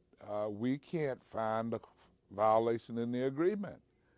We can't go forward with this dispute. That person can then get upset and just say, well, since you feel that way, I won't even be a member of the union anymore and get out. I've heard them getting out of the union. Well, a perfect example is one of the units that I was a representative for called Leah Seating. Leah is a very, very large corporation. They make seats for General Motors, Ford, Chrysler. They make seats for foreign auto manufacturers. They are a very good seat manufacturer. They have a very good working relationship with UAW. But some of our members at the local unit will join the union just before negotiations to build up the membership. And then after we negotiate a contract, they will get out because they don't want to pay dues. So people are just people. And when you have, for a number of years, and I'm hopeful that I'm not certain that we'll even try to do it this year, organized labor, and particularly AFL-CIO's legislative representatives, have attempted to pass a law, get a law passed that says, okay, if you don't want to be a member of the union, that's okay. But you do have a responsibility to pay us for our time and effort invested in making your life better through these negotiations. I don't think they'll try it this time because I see that we all know that there's been a huge change in the political structure at the Capitol and in the legislature, and I just don't think it'll work. But that would be a reasonable answer, response to that. And some states have enacted those laws. I can't name them for you, but there are some places that you're required to pay if you're a member or not, if a union's on site, because you reap benefits from that membership, from that union being there. So you're freeloading is what it amounts to. So it's very detrimental law. It's a poor law. It's written by a Georgia legislator a number of years ago, and we just don't seem to be able to get workers to get on the same track. If we could get the workforce in this country to open their eyes and stop lying to themselves, and just because the boss likes you better than he does Mary, you're not going to progress but so far along. Get all the workers together in this country to open their eyes and wake up and say, hey, I need somebody to represent me. The manufacturers, the plant managers and others have the American Association of Manufacturers, the Chambers of Commerces throughout the country. They're represented by those organizations. They couldn't care less about the average working person. The working people have got to get their heads out of their butts and start pushing for organizing, because that's the only thing that's going to turn this country around. And if we aren't careful, we'll all be working for minimum wage or less, because the race, the competitive race that's taking place throughout this country, throughout the world, is a race to the bottom. Right now, computer engineers, technicians are fighting against technicians in India, where the actual technology or the new advancements in the technology are being introduced, because they know in this country a technician might cost them $40,000, and in India they can hire it for 12. And it's just strictly on a monetary basis that decisions are being made every day. And it's bad. It's bad. Yep. And since we just went there, do you feel that foreign competition and runaway shops and things like this have impacted unions other than this decrease in wages in the U.S.? Do you think that this is having a big impact, and particularly in the auto industry? It certainly has. In fact, this morning, today, Friday, the UAW is picketing Ford Motor Company in Dearborn, because Ford Motor Company, although they sat down in negotiations with us some months ago, and although they agreed to provide a certain number of jobs some months ago, because their profits are not going where they would like for them to be, Ford Motor Company has decided to introduce the new Lincoln Zephyr coming out of a plant in Mexico that they own. And those jobs were previously performed by workers in Wixom. in the Wixom Lincoln Mercury plant. In fact, I own Lincolns. That's the car my wife likes, and that's what I buy. And now the new product is being introduced in Mexico, manufactured in Mexico, when right here in this city, the Atlanta Assembly Plant, in 1994 was declared through a study conducted by the Massachusetts Institute of Technology to be the most productive assembly plant in North America and the second most productive in the world. And they don't even know what they're going to be building beyond the Tar Sable line that they're building right now. And Ford's going to Mexico to build a Lincoln. And these are loyal workers. And that's what the best gets you, nothing. The future of that plant is in the air. Is it questionable? Sure, they keep saying, oh, well, yeah, we are always going to have people that work in Atlanta. Atlanta's a good town for us to have workers in. We support them. But when you're introducing your latest or your leanest technology, your newest technology, the best products and the newest products in foreign countries where the buyer has no option except to purchase a foreign-made vehicle, what are you doing to the auto industry in this country? You're gutting it. You're taking away that foundation. You're taking away what actually produced what made you famous. A few years ago, the president of Local 1996, Steve Lomax, 1996 United Food and Commercial Workers president, bought a Chevrolet Suburban. I'm pretty sure that's what it was. And he told on and on the salesman where the product had to come from, and he told him how he wanted it put together. And when he went to receive delivery of that unit, he discovered that it was made in Mexico. Got in touch with me. I got in touch with some people I know in General Motors, and they got in touch with the plant manager in, I think, Janeville, Wisconsin. I think it's where that car is made in this country. And General Motors, just as Ford is trying to do, have started to make decisions regarding what part of the country they are trying to get the vehicles shipped to produce it as close to that part of the country as they can. And in his case, we're in the southern part, it's closer to Mexico. And so they actually put him together a unit and got it to him. But the point that I'm making is that how does the American auto industry expect to continue to survive when they keep undermining the very union and the industry that they're part of by going offshore? And we just can't keep surviving this way. I got a bumper sticker on my truck right now that says, if it's not made in America, don't buy it.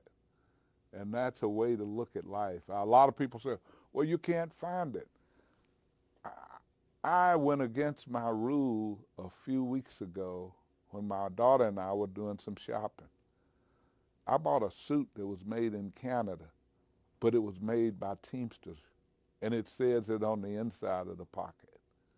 That's the way I do. I spend a little time. I hate shopping, but I spend a little time, extra time and effort to try to see that the product that I purchase is made in this country so that it's supporting some industry in this country and not somewhere else. And I spend a lot of time doing that. Oh, and it pays off, I think. I think it does too, and I look at where things are made too, but I've noticed, and I'm young, but even over the last few years, it is becoming more of a challenge to find things. Just a regular pair of blue jeans, Levi's. Sure. They're not made in the USA anymore. And it's because they've come to the realization that the American public, the buying public in America, is not loyal. They don't care where stuff's made, just as long as it looks good.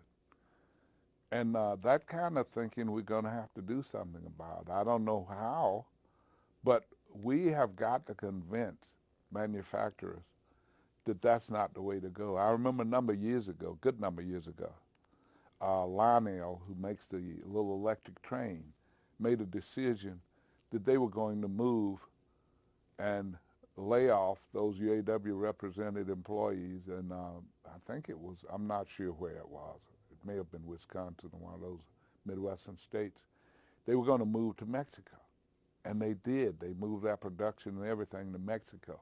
But guess what? The people that buy trains, they wouldn't buy a Lionel train made in Mexico.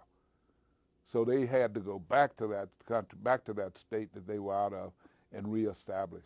And that was the only way they could stay in business. And that's what's going to have to happen. People are going to have to start putting their foot down. And sure, hey, I don't think there's a person in the world that likes foreign cars any better than me. I love cars. I grew up loving cars. I mean, I remember all of them. But listen, it's a matter of whether we're going to survive or not. And the same with everything else. Like I said, if I send my kid to college to take computer science and he or she comes out of college and can't find a job, whose fault is that if everybody's buying computers from everywhere else?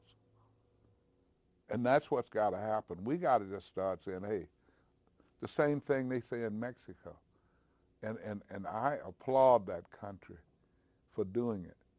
I think they have somewhere in their laws that says, and their tariffs that say, if you don't build it here, I mean, if you're going to build it here, if you're going to sell it here, you got to build it here. And that's what some as simple as that. Mm-hmm. Some as simple as that.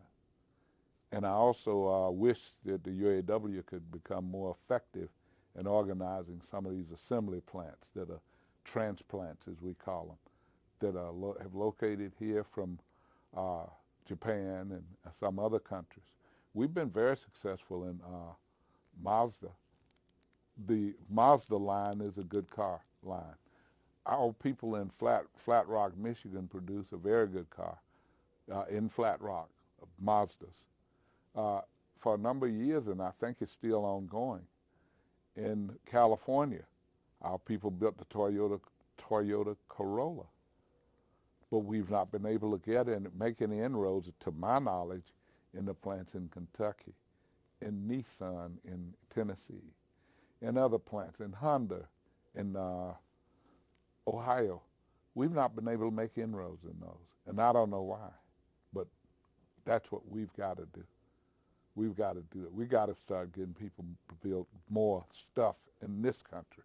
Otherwise, our kids, you're right, Social Security is going belly up and every other social program's going belly up in this country if we don't have jobs in this country. And that's where and these jobs that the president's talking about, and he was inaugurated yesterday, he's braggadocious about how many jobs he's created. They're hamburger flippers. He's created hamburger flipper jobs because more people eat hamburgers now. But I got news for you. With today's diet and all the condemnation of how fat we're all getting, people are starting to move more to fish. So what are you going to do about that?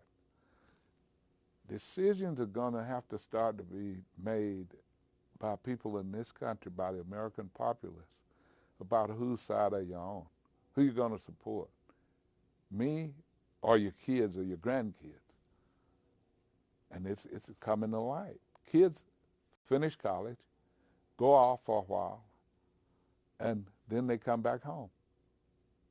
Now, how much can we support on Social Security, especially if our president's grandiose idea passes, wherein he's saying that we're going to privatize parts of our savings for future?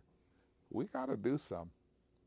We got to do something. I don't know what happened in this last election, and I don't want to get into that, but I'm disappointed, needless to say. Well, with all these problems that you're outlining, how much do you think that cooperation between unions could help things, and how much cooperation between unions was there in the past? I know that you mentioned that at the 1970 GM strike, that money was taken out of UAW checks, Yep. Ford checks to go right over there. Yep, to support the effort. Support. Unions can be very effective in helping a company survive or move forward, and there have been several instances where the corporations actually lost control of their bottom line, and the unions have stepped up to the responsibility and helped to bail them out. The employees take certain amount of ownership into the company and have helped to bail them out. I don't know of any instance where a union is involved with a company where the union just stripped the company of its profits. No, unions help companies to make the profit. They eliminate efficiencies. They eliminate this thing where just because you cousin Charlie's daughter, I got to pay you more because I know I don't want cousin Charlie mad at me. It takes away some of the favoritism. And diversity in the workplace has a very positive effect on the purchaser. I know for a fact, when I sit down and look at an ad on TV and it's selling a product, if I don't see people on that look like me, I give very little consideration to it. Doesn't have to be in every one of them, but there ought to be at least an attempt to try to show me that you're concerned. You know I'm out there. I grew up in an era when you went to the movies, you picked the hero based on the color of his hair because there were no people like me in the movies then, except those old kind of movies where there were only people that looked like me. But nowadays, the movie makers are getting a little smarter. They are actually becoming more diverse. At the top of the chains of some of these major corporations, there needs to be more diversity. I'm reminded that during the Clinton administration that President Clinton had a Secretary of the Treasury, a budget secretary or something, that was a minority, did an excellent job. Excellent job. We cut the deficit in half, then we cut it down, and we ended up when he left office, there was no deficit. This president's driven the deficit up the wall and out the window, and all the faces that are surrounding him are white.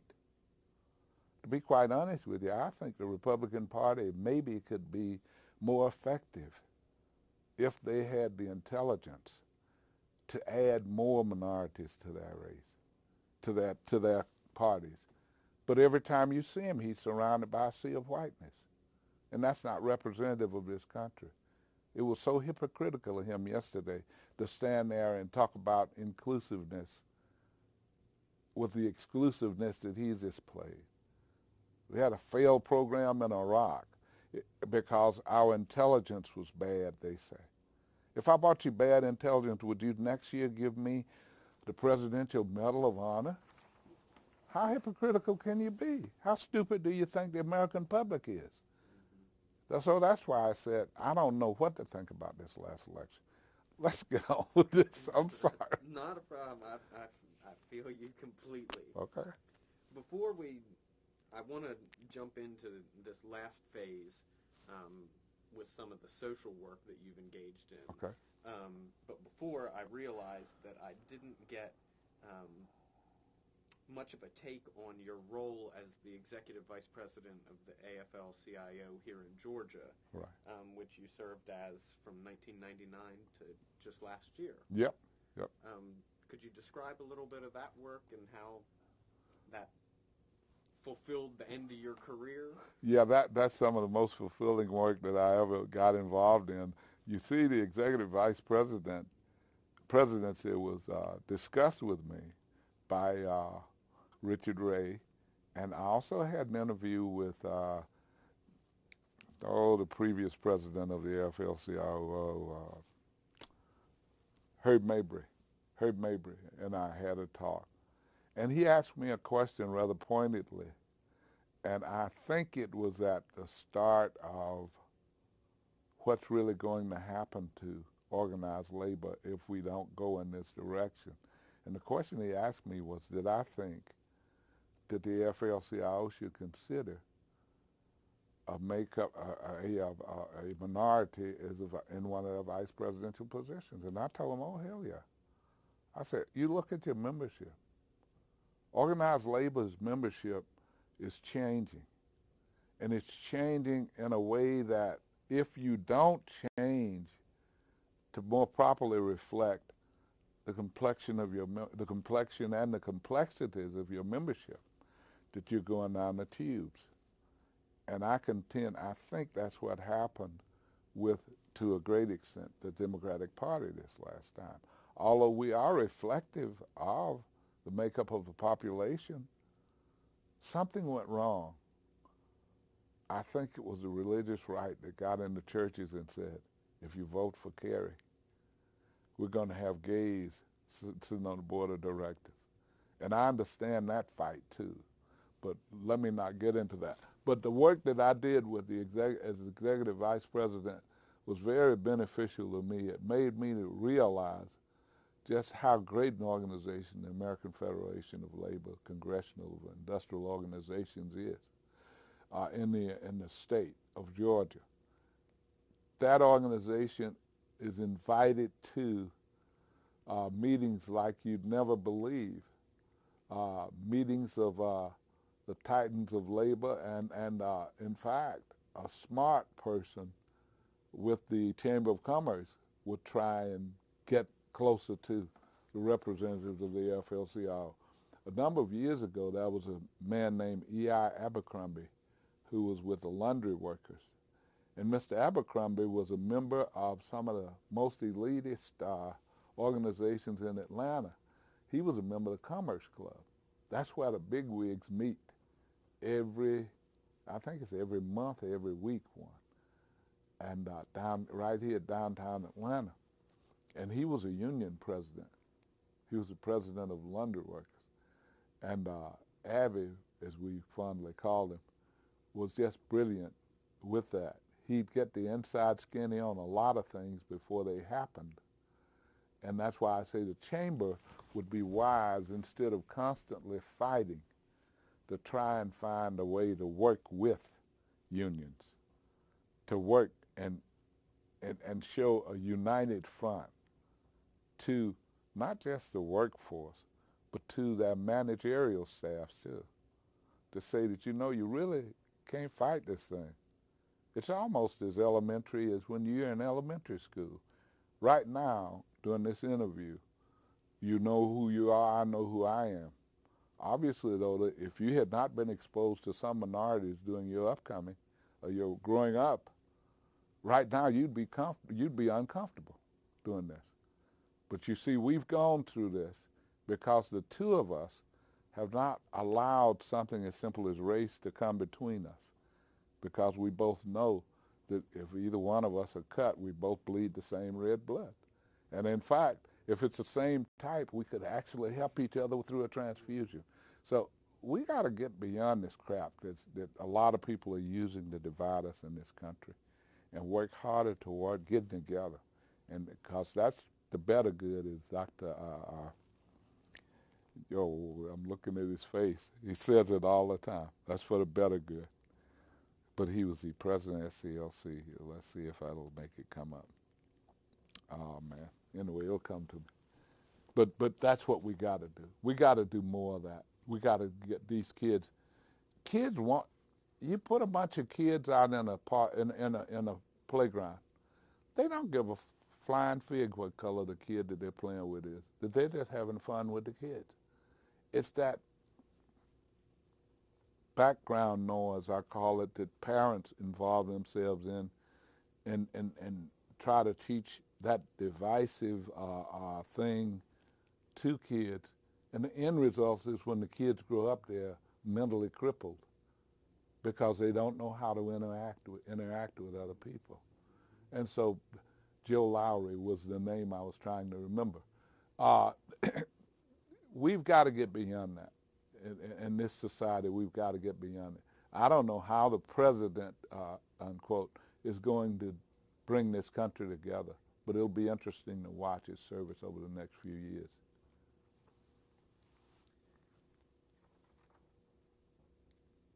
Oh, but as far as my service as executive vice president, it was great. It gave me an opportunity to better know the board members of the AFL-CIO and to learn what their unions were all about, to better learn the membership of those unions that are members of the AFL-CIO, what unions participate and what unions do not.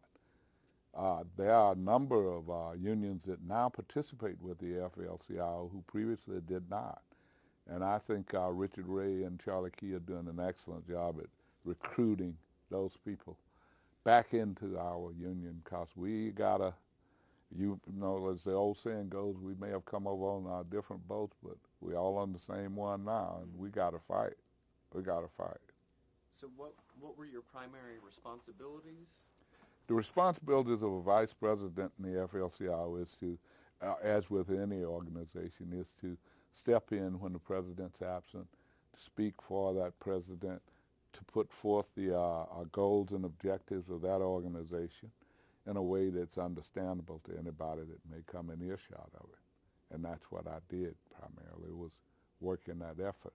It also, though, served as a kind of adhesive to the same issue that I've been addressing earlier, to make those people, the membership, realize that we recognize that we want to be representative of the membership. This executive board wants to look like the membership that we're addressing. And that's one of, I think, the objectives of it.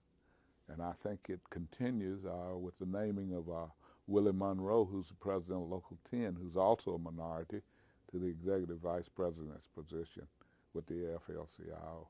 It shows that it wasn't just a fluke, or that we just did it for this reason and for this period, and now we're going back to business as usual. It shows a true commitment on the part of the state Fed, and I think to continue that effort. And what were some of the major initiatives that you were working on? There were legislative programs, and some of them, to be quite frank with you, Andy, I have forgotten some of them.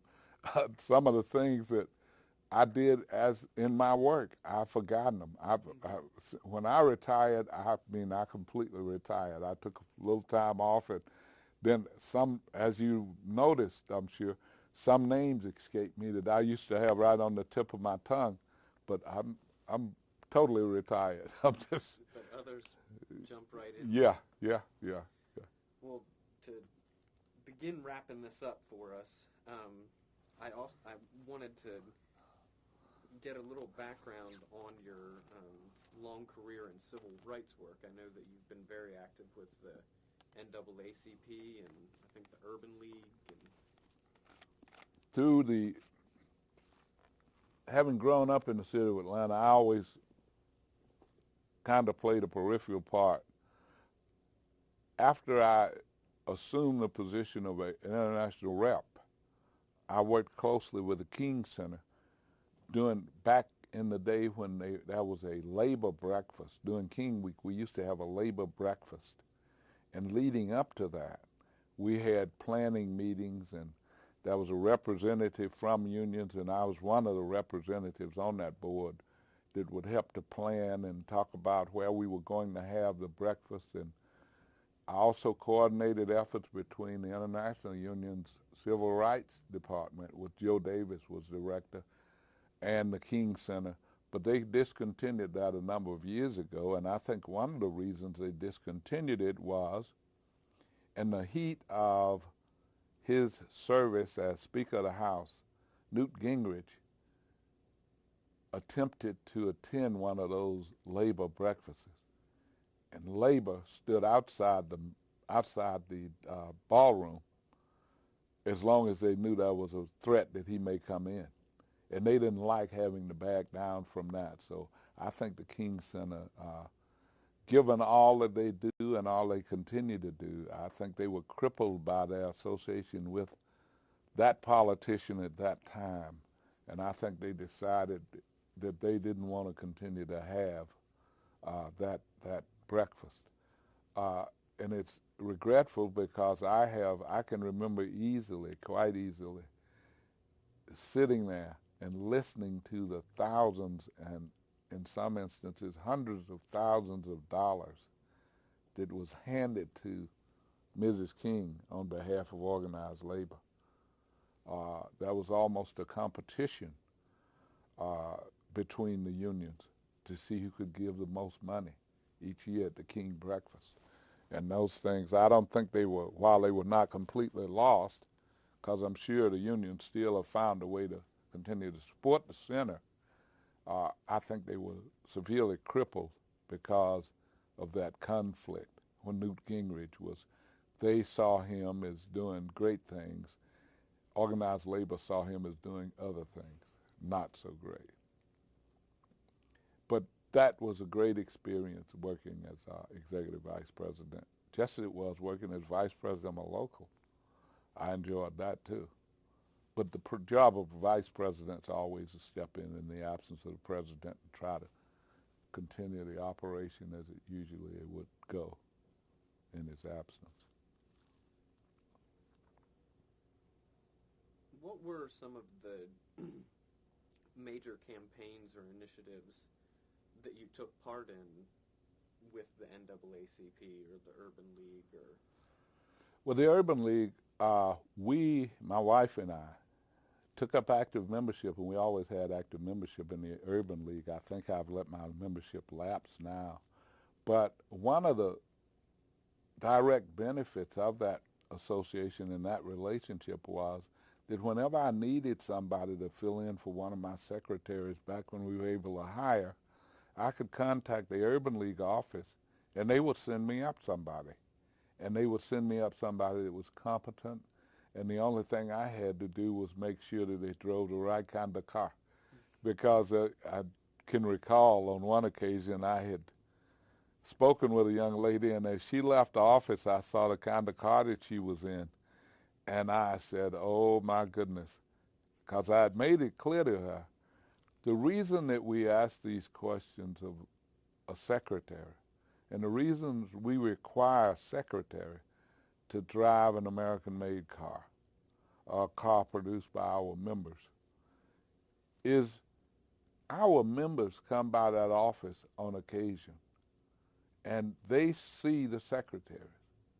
And if they see that the secretary is driving a car made by a competitor, it doesn't make them feel good, because their dues help run that office. And I made that point to her, but she left in a little Toyota or whatever it was. And so lucky for me, I had scheduled the interview on a Thursday. And I was able to get in touch with her on that Friday and tell her that I really appreciate her offering her assistance to us, but we were able to find somebody else that had previously worked for the UAW in Detroit, which was the truth. And they retired down here, and so I used her, employed her for a brief period of time, and then her daughter and things like that. But now my association with the NAACP goes back to my grandma. When I was a kid living in those housing projects, we used to go door-to-door selling NAACP memberships. We continue to do that now. I keep in my truck membership applications so that anytime I approach or meet somebody that wants to join the NAACP, they can. I serve on the executive committee and the labor liaison with the Atlanta branch of the NAACP. And I've not been as successful as I'd like to be, but it's because at the point that I started to work with the NAACP in serious, and we go way back as far as attending conventions, and my wife and I have attended conventions all over the country, Louisiana, your state, Pennsylvania. We've attended them in Massachusetts. We've attended that convention, North Carolina, all over the place. But as far as working with the executive committee, that's relatively new to me. And I began that in about 2002. And since then, I've retired, and the relationship I had with organized labor is different from when it was when I was working. I always encouraged our community action program to purchase tables and to participate in the King Center and the NAACP events, as well as other organizations. But now, given the lack of funding, lack of monies, coming in, we aren't able to support those organizations in the way that we previously had. So, uh, but it's a pleasure always to work in an area where you're able to uh, sensitize, if you will, your coworkers to the importance of their involvement in this organization and to move forward with that worker well in hand and understanding the importance of that diversity that we're all trying to reach in this country. And so that's how I like working with them. But I'm not going to be able to be as effective as I have been with them because of funding, lack of funding. Was the UAW very active in civil rights work here in Georgia? Oh yeah, and as a young person, you probably never realized it, but if you ever see a picture of Dr. King in a big march, look to the right or to the left of him and you'll see a little white guy. That's Walter Reuther. Mm-hmm. Yep, he's in so many of those pictures I hate to even think about it. I've had people ask me, in fact, during the time that I served on that breakfast committee with the King Center and other organizations with the other things with the King Center, they'd ask me, oh, do you know any of these people? And in fact, I was just standing in the bookstore one day and looking at the picture, and a woman asked me if I knew, and I said, that's Baird Rustin, and that's Walter Reuther, and the guy next to him was a guy named Cleveland Robinson, who was the president of the Distributive Workers of America, who has since affiliated.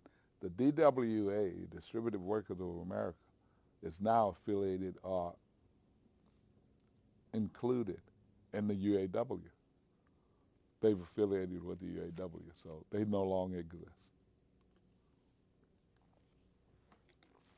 Okay, so that's the part of my. Now in the Atlanta area, yes. The UAW, and I remember very well our union meeting, attending a union meeting, when we had to vote, Walter Reuther had made a contribution of $500,000 to Martin Luther King in his efforts. And that union hall was upset. And it was shortly after that that this guy that I told you that was president was able to get the membership to vote that Local 882 supports George Wallace for president, because they were so upset that Walter Reuther had made such a huge contribution to the King Center, to Martin Luther King at that time and his efforts. And so, yeah, the UAW has been very heavily involved locally and internationally with the King Center and with civil rights. One of the biggest Freedom Fund dinners, and Freedom Fund dinners are the dinners that are held in cities that support the work of the NAACP throughout the year. Once a year they have a big dinner. And Detroit has one of the biggest Freedom Fund dinners, and they raise more money. For the last, I know, 15, 20 years, they've raised over $1 million in one night at that dinner every year for the NAACP. And as I said earlier, we used to come down and bring, I have pictures where Joe Davis presented a check to Mrs. King, and then he gave me a check to present to Mrs. King. And we in pictures with Mrs. King at that breakfast a number of years ago. And so we've, been very involved in civil rights, UAW has, over the years. And was Local 882, did it eventually come around to where it was playing a more active role too? Local 882, you'll be happy to know, at one time bought a table at NAACP dinner. This was a number of years ago, before the present director said, listen, we have to control, because if this one buys a table, that one can't buy a table. And they said, we have to run it from this site, meaning the regional office. And so they stopped us from participating in that way. But yes, the local Local 882 right now, if I decided that I wanted to run for office, that's the local I'd rather be out of or to run for office of than any local in the city. Although all of them, 34 is gone now because Lakewood plant's gone. 10 is still there, and 10 has a black president already, Willie Monroe. So 882 is a good local. They're just a stumped out. They have a black vice president now. And the amazing thing is, in recent years, I've gotten to know some of the younger people through my service and through my attendance at union meetings. And we'd get to talking, especially during the political season. And I said, would you believe that in 1976, Local 882 had a black vice president? And they say, oh, hell no. And I just laugh and walk away from them. But they wouldn't believe it. But see, it changed. Things changed. And now we got to get it back together like it was back then. And talking about the ways that it changed racially and with the advent of affirmative action and things like this, right. Were women recruited as much as racial minorities in the auto industry and the unions? Yeah, I remember one of the slogans of the feminist movement, if you want to call it that, was, take it easy, but take it. And as women came more into being in their demand for recognition, good jobs, and all, there was an organization here in Atlanta called 9 to 5. And they were strictly, I'm pretty sure that's the name of it, and they were strictly geared toward assisting women in the workplace and making sure that women had the same opportunity of making a good living as men. End results of that was, and I think through some efforts on their part, they were able to get women introduced into the workplace at several facilities, at several plants. Ford accepted women in the plant. And then something happened. There was a big layoff, and most of the women disappeared, but then they came back. But right now, in the group that I told you about earlier, I alluded to earlier, in the Timex Club, we have a woman that's retired from the plant. And she's just one. There are others who haven't started to get involved with the Timex Club. But we have women that, but yeah, they did. They actively recruited women just as they did men into the workplace. So much so now that I think women comprised about 15% of the workers in the plant. And I've seen the statistic around that they're 2/3 of all new union members. Oh women. Yeah. Didn't your daughter even end up? Oh yeah, my daughter's at Parts Depot. In fact, today she's in Las Vegas.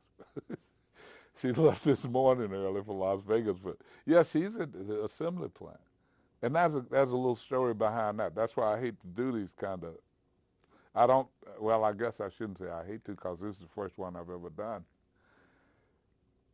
One of my friends who had lost his job at Eastern was in pretty bad financial shape, and he was looking for work. So at that time, I was servicing the Ford Parts Depot that was on Sylvan Road. And I was in a meeting with management, and the human resources officer was there. And so as the meeting broke up, I mentioned to him that I had a friend. No, it was mentioned that they were hiring. And I said, I have a friend that's looking for work. And I said, and he's about to lose his house and all that. And I said, and I wish you could consider putting him to work. And he said, well, send him out.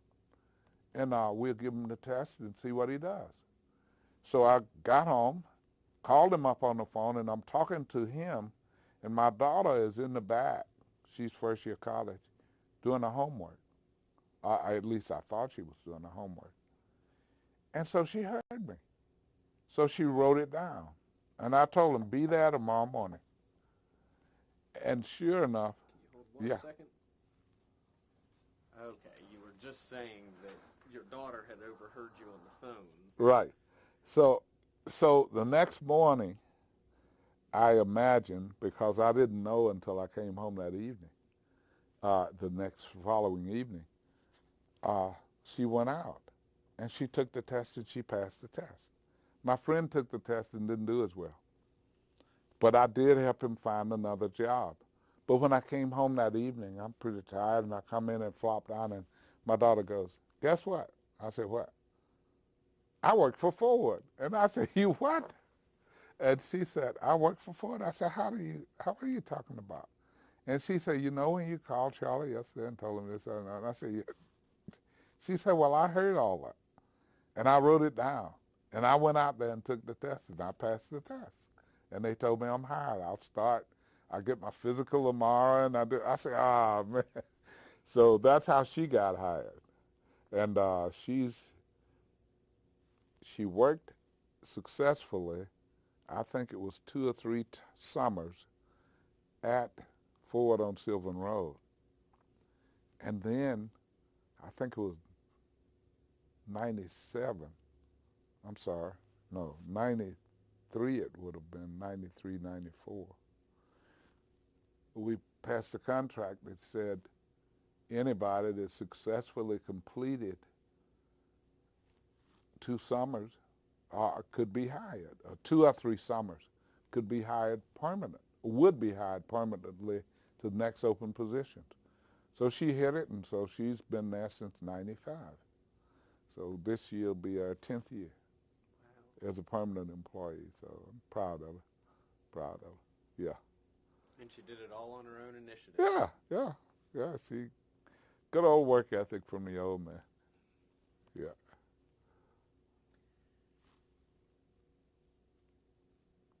Well, we've discussed all that, so now just to wrap things up, if I could get your ideas on what you think have been the big changes that you've seen happening in the labor movement recently, and where do you think labor's going? Well, I think some of the changes I've seen occur in organized labor is that I've seen minorities move up higher in the ranks of organized labor. I have seen a recognition of the contributions that's made by our Latino Americans, even in the international AFL-CIO staff, we have a young woman that's a Latino American that is, I think, the Secretary-Treasurer of the AFL-CIO on an international level. Cesar Chavez, through his efforts, I mean, the benefits to that particular Hispanic segment of our community can't be overemphasized. I mean, he made wonderful contributions to that community. But it's good to see that organized labor is headed in the right direction, that organized labor does not get a hiccup now when they say, well, we're going to support this person or that person because of their race, because of their affiliations, or even because of their sexual orientation. Organized labor is moving in the direction the rest of the country needs to move in, except that we do so much and keep so much under wraps that we do. Monica Kaufman at this college told us once years ago that she couldn't understand organized labor and some of the things we do. She said at Christmas time, she said, I did a story on all of the toys and stuff you give to needy kids and the contributions you make to families. And you keep it under wraps. And that's the time of the year that we need stories to open the eyes of the American public to organized labor. And you guys don't brag about it. You just go about your work and do it. And she said, and that's something we need to do more of. We need to publicize more of what organized labor is doing and has done in the past. And then I think organized labor's house will be in good order. I think the country needs to take a lesson from the pages in the annals of organized labor and what we are doing in terms of the populace as a whole is concerned. And I think as the American public becomes more educated about just what we are doing, I think they'll become aware that organized labor is the way to go. And I guess we're at the end. I just wanted to ask you two more things. Okay. And the first being, what do you hope to do in the coming years now that you are retired? And what are you most proud of that you've done in your lifetime? Well, I'm going to take the last question first. I'm proudest of my position, my service in the position of an international representative for the years that I served. I know that I've helped to improve the livelihoods of lots of people. I did a lot of work in that area. I have created some, I think, standards that may be hard for some people to reach, but I do think that they'll reach them eventually. But I am very proud of my work with people, because without people, I had no power. But with the people backing you up, you can accomplish a lot of things. I plan to do some traveling and in the future, and eventually I plan to settle down to doing some work. But right now it seems I'm involved every time I turn around in something political. Night before last, I was elected second vice president of Fulton County Democratic Party. So I look forward, thank you, I look forward to working in that field and trying to better things in this state against all odds. I think I like it that way. I think if I ever had a job that was easy, I think I'd just fall asleep. And that's not what I want to do. Very true, very true. Yeah. Well, I thank you for taking these many, many hours to talk with us and let us know about your very rich history, and I'm sure that people will benefit for many years to understand this. Well, Andy, let me thank you and let me thank the university for this opportunity to record this life and what has happened in it, and hopefully it'll serve to benefit somebody that follows after me and sometime in the future. And I really thank the university for this opportunity. Well, thank you so much.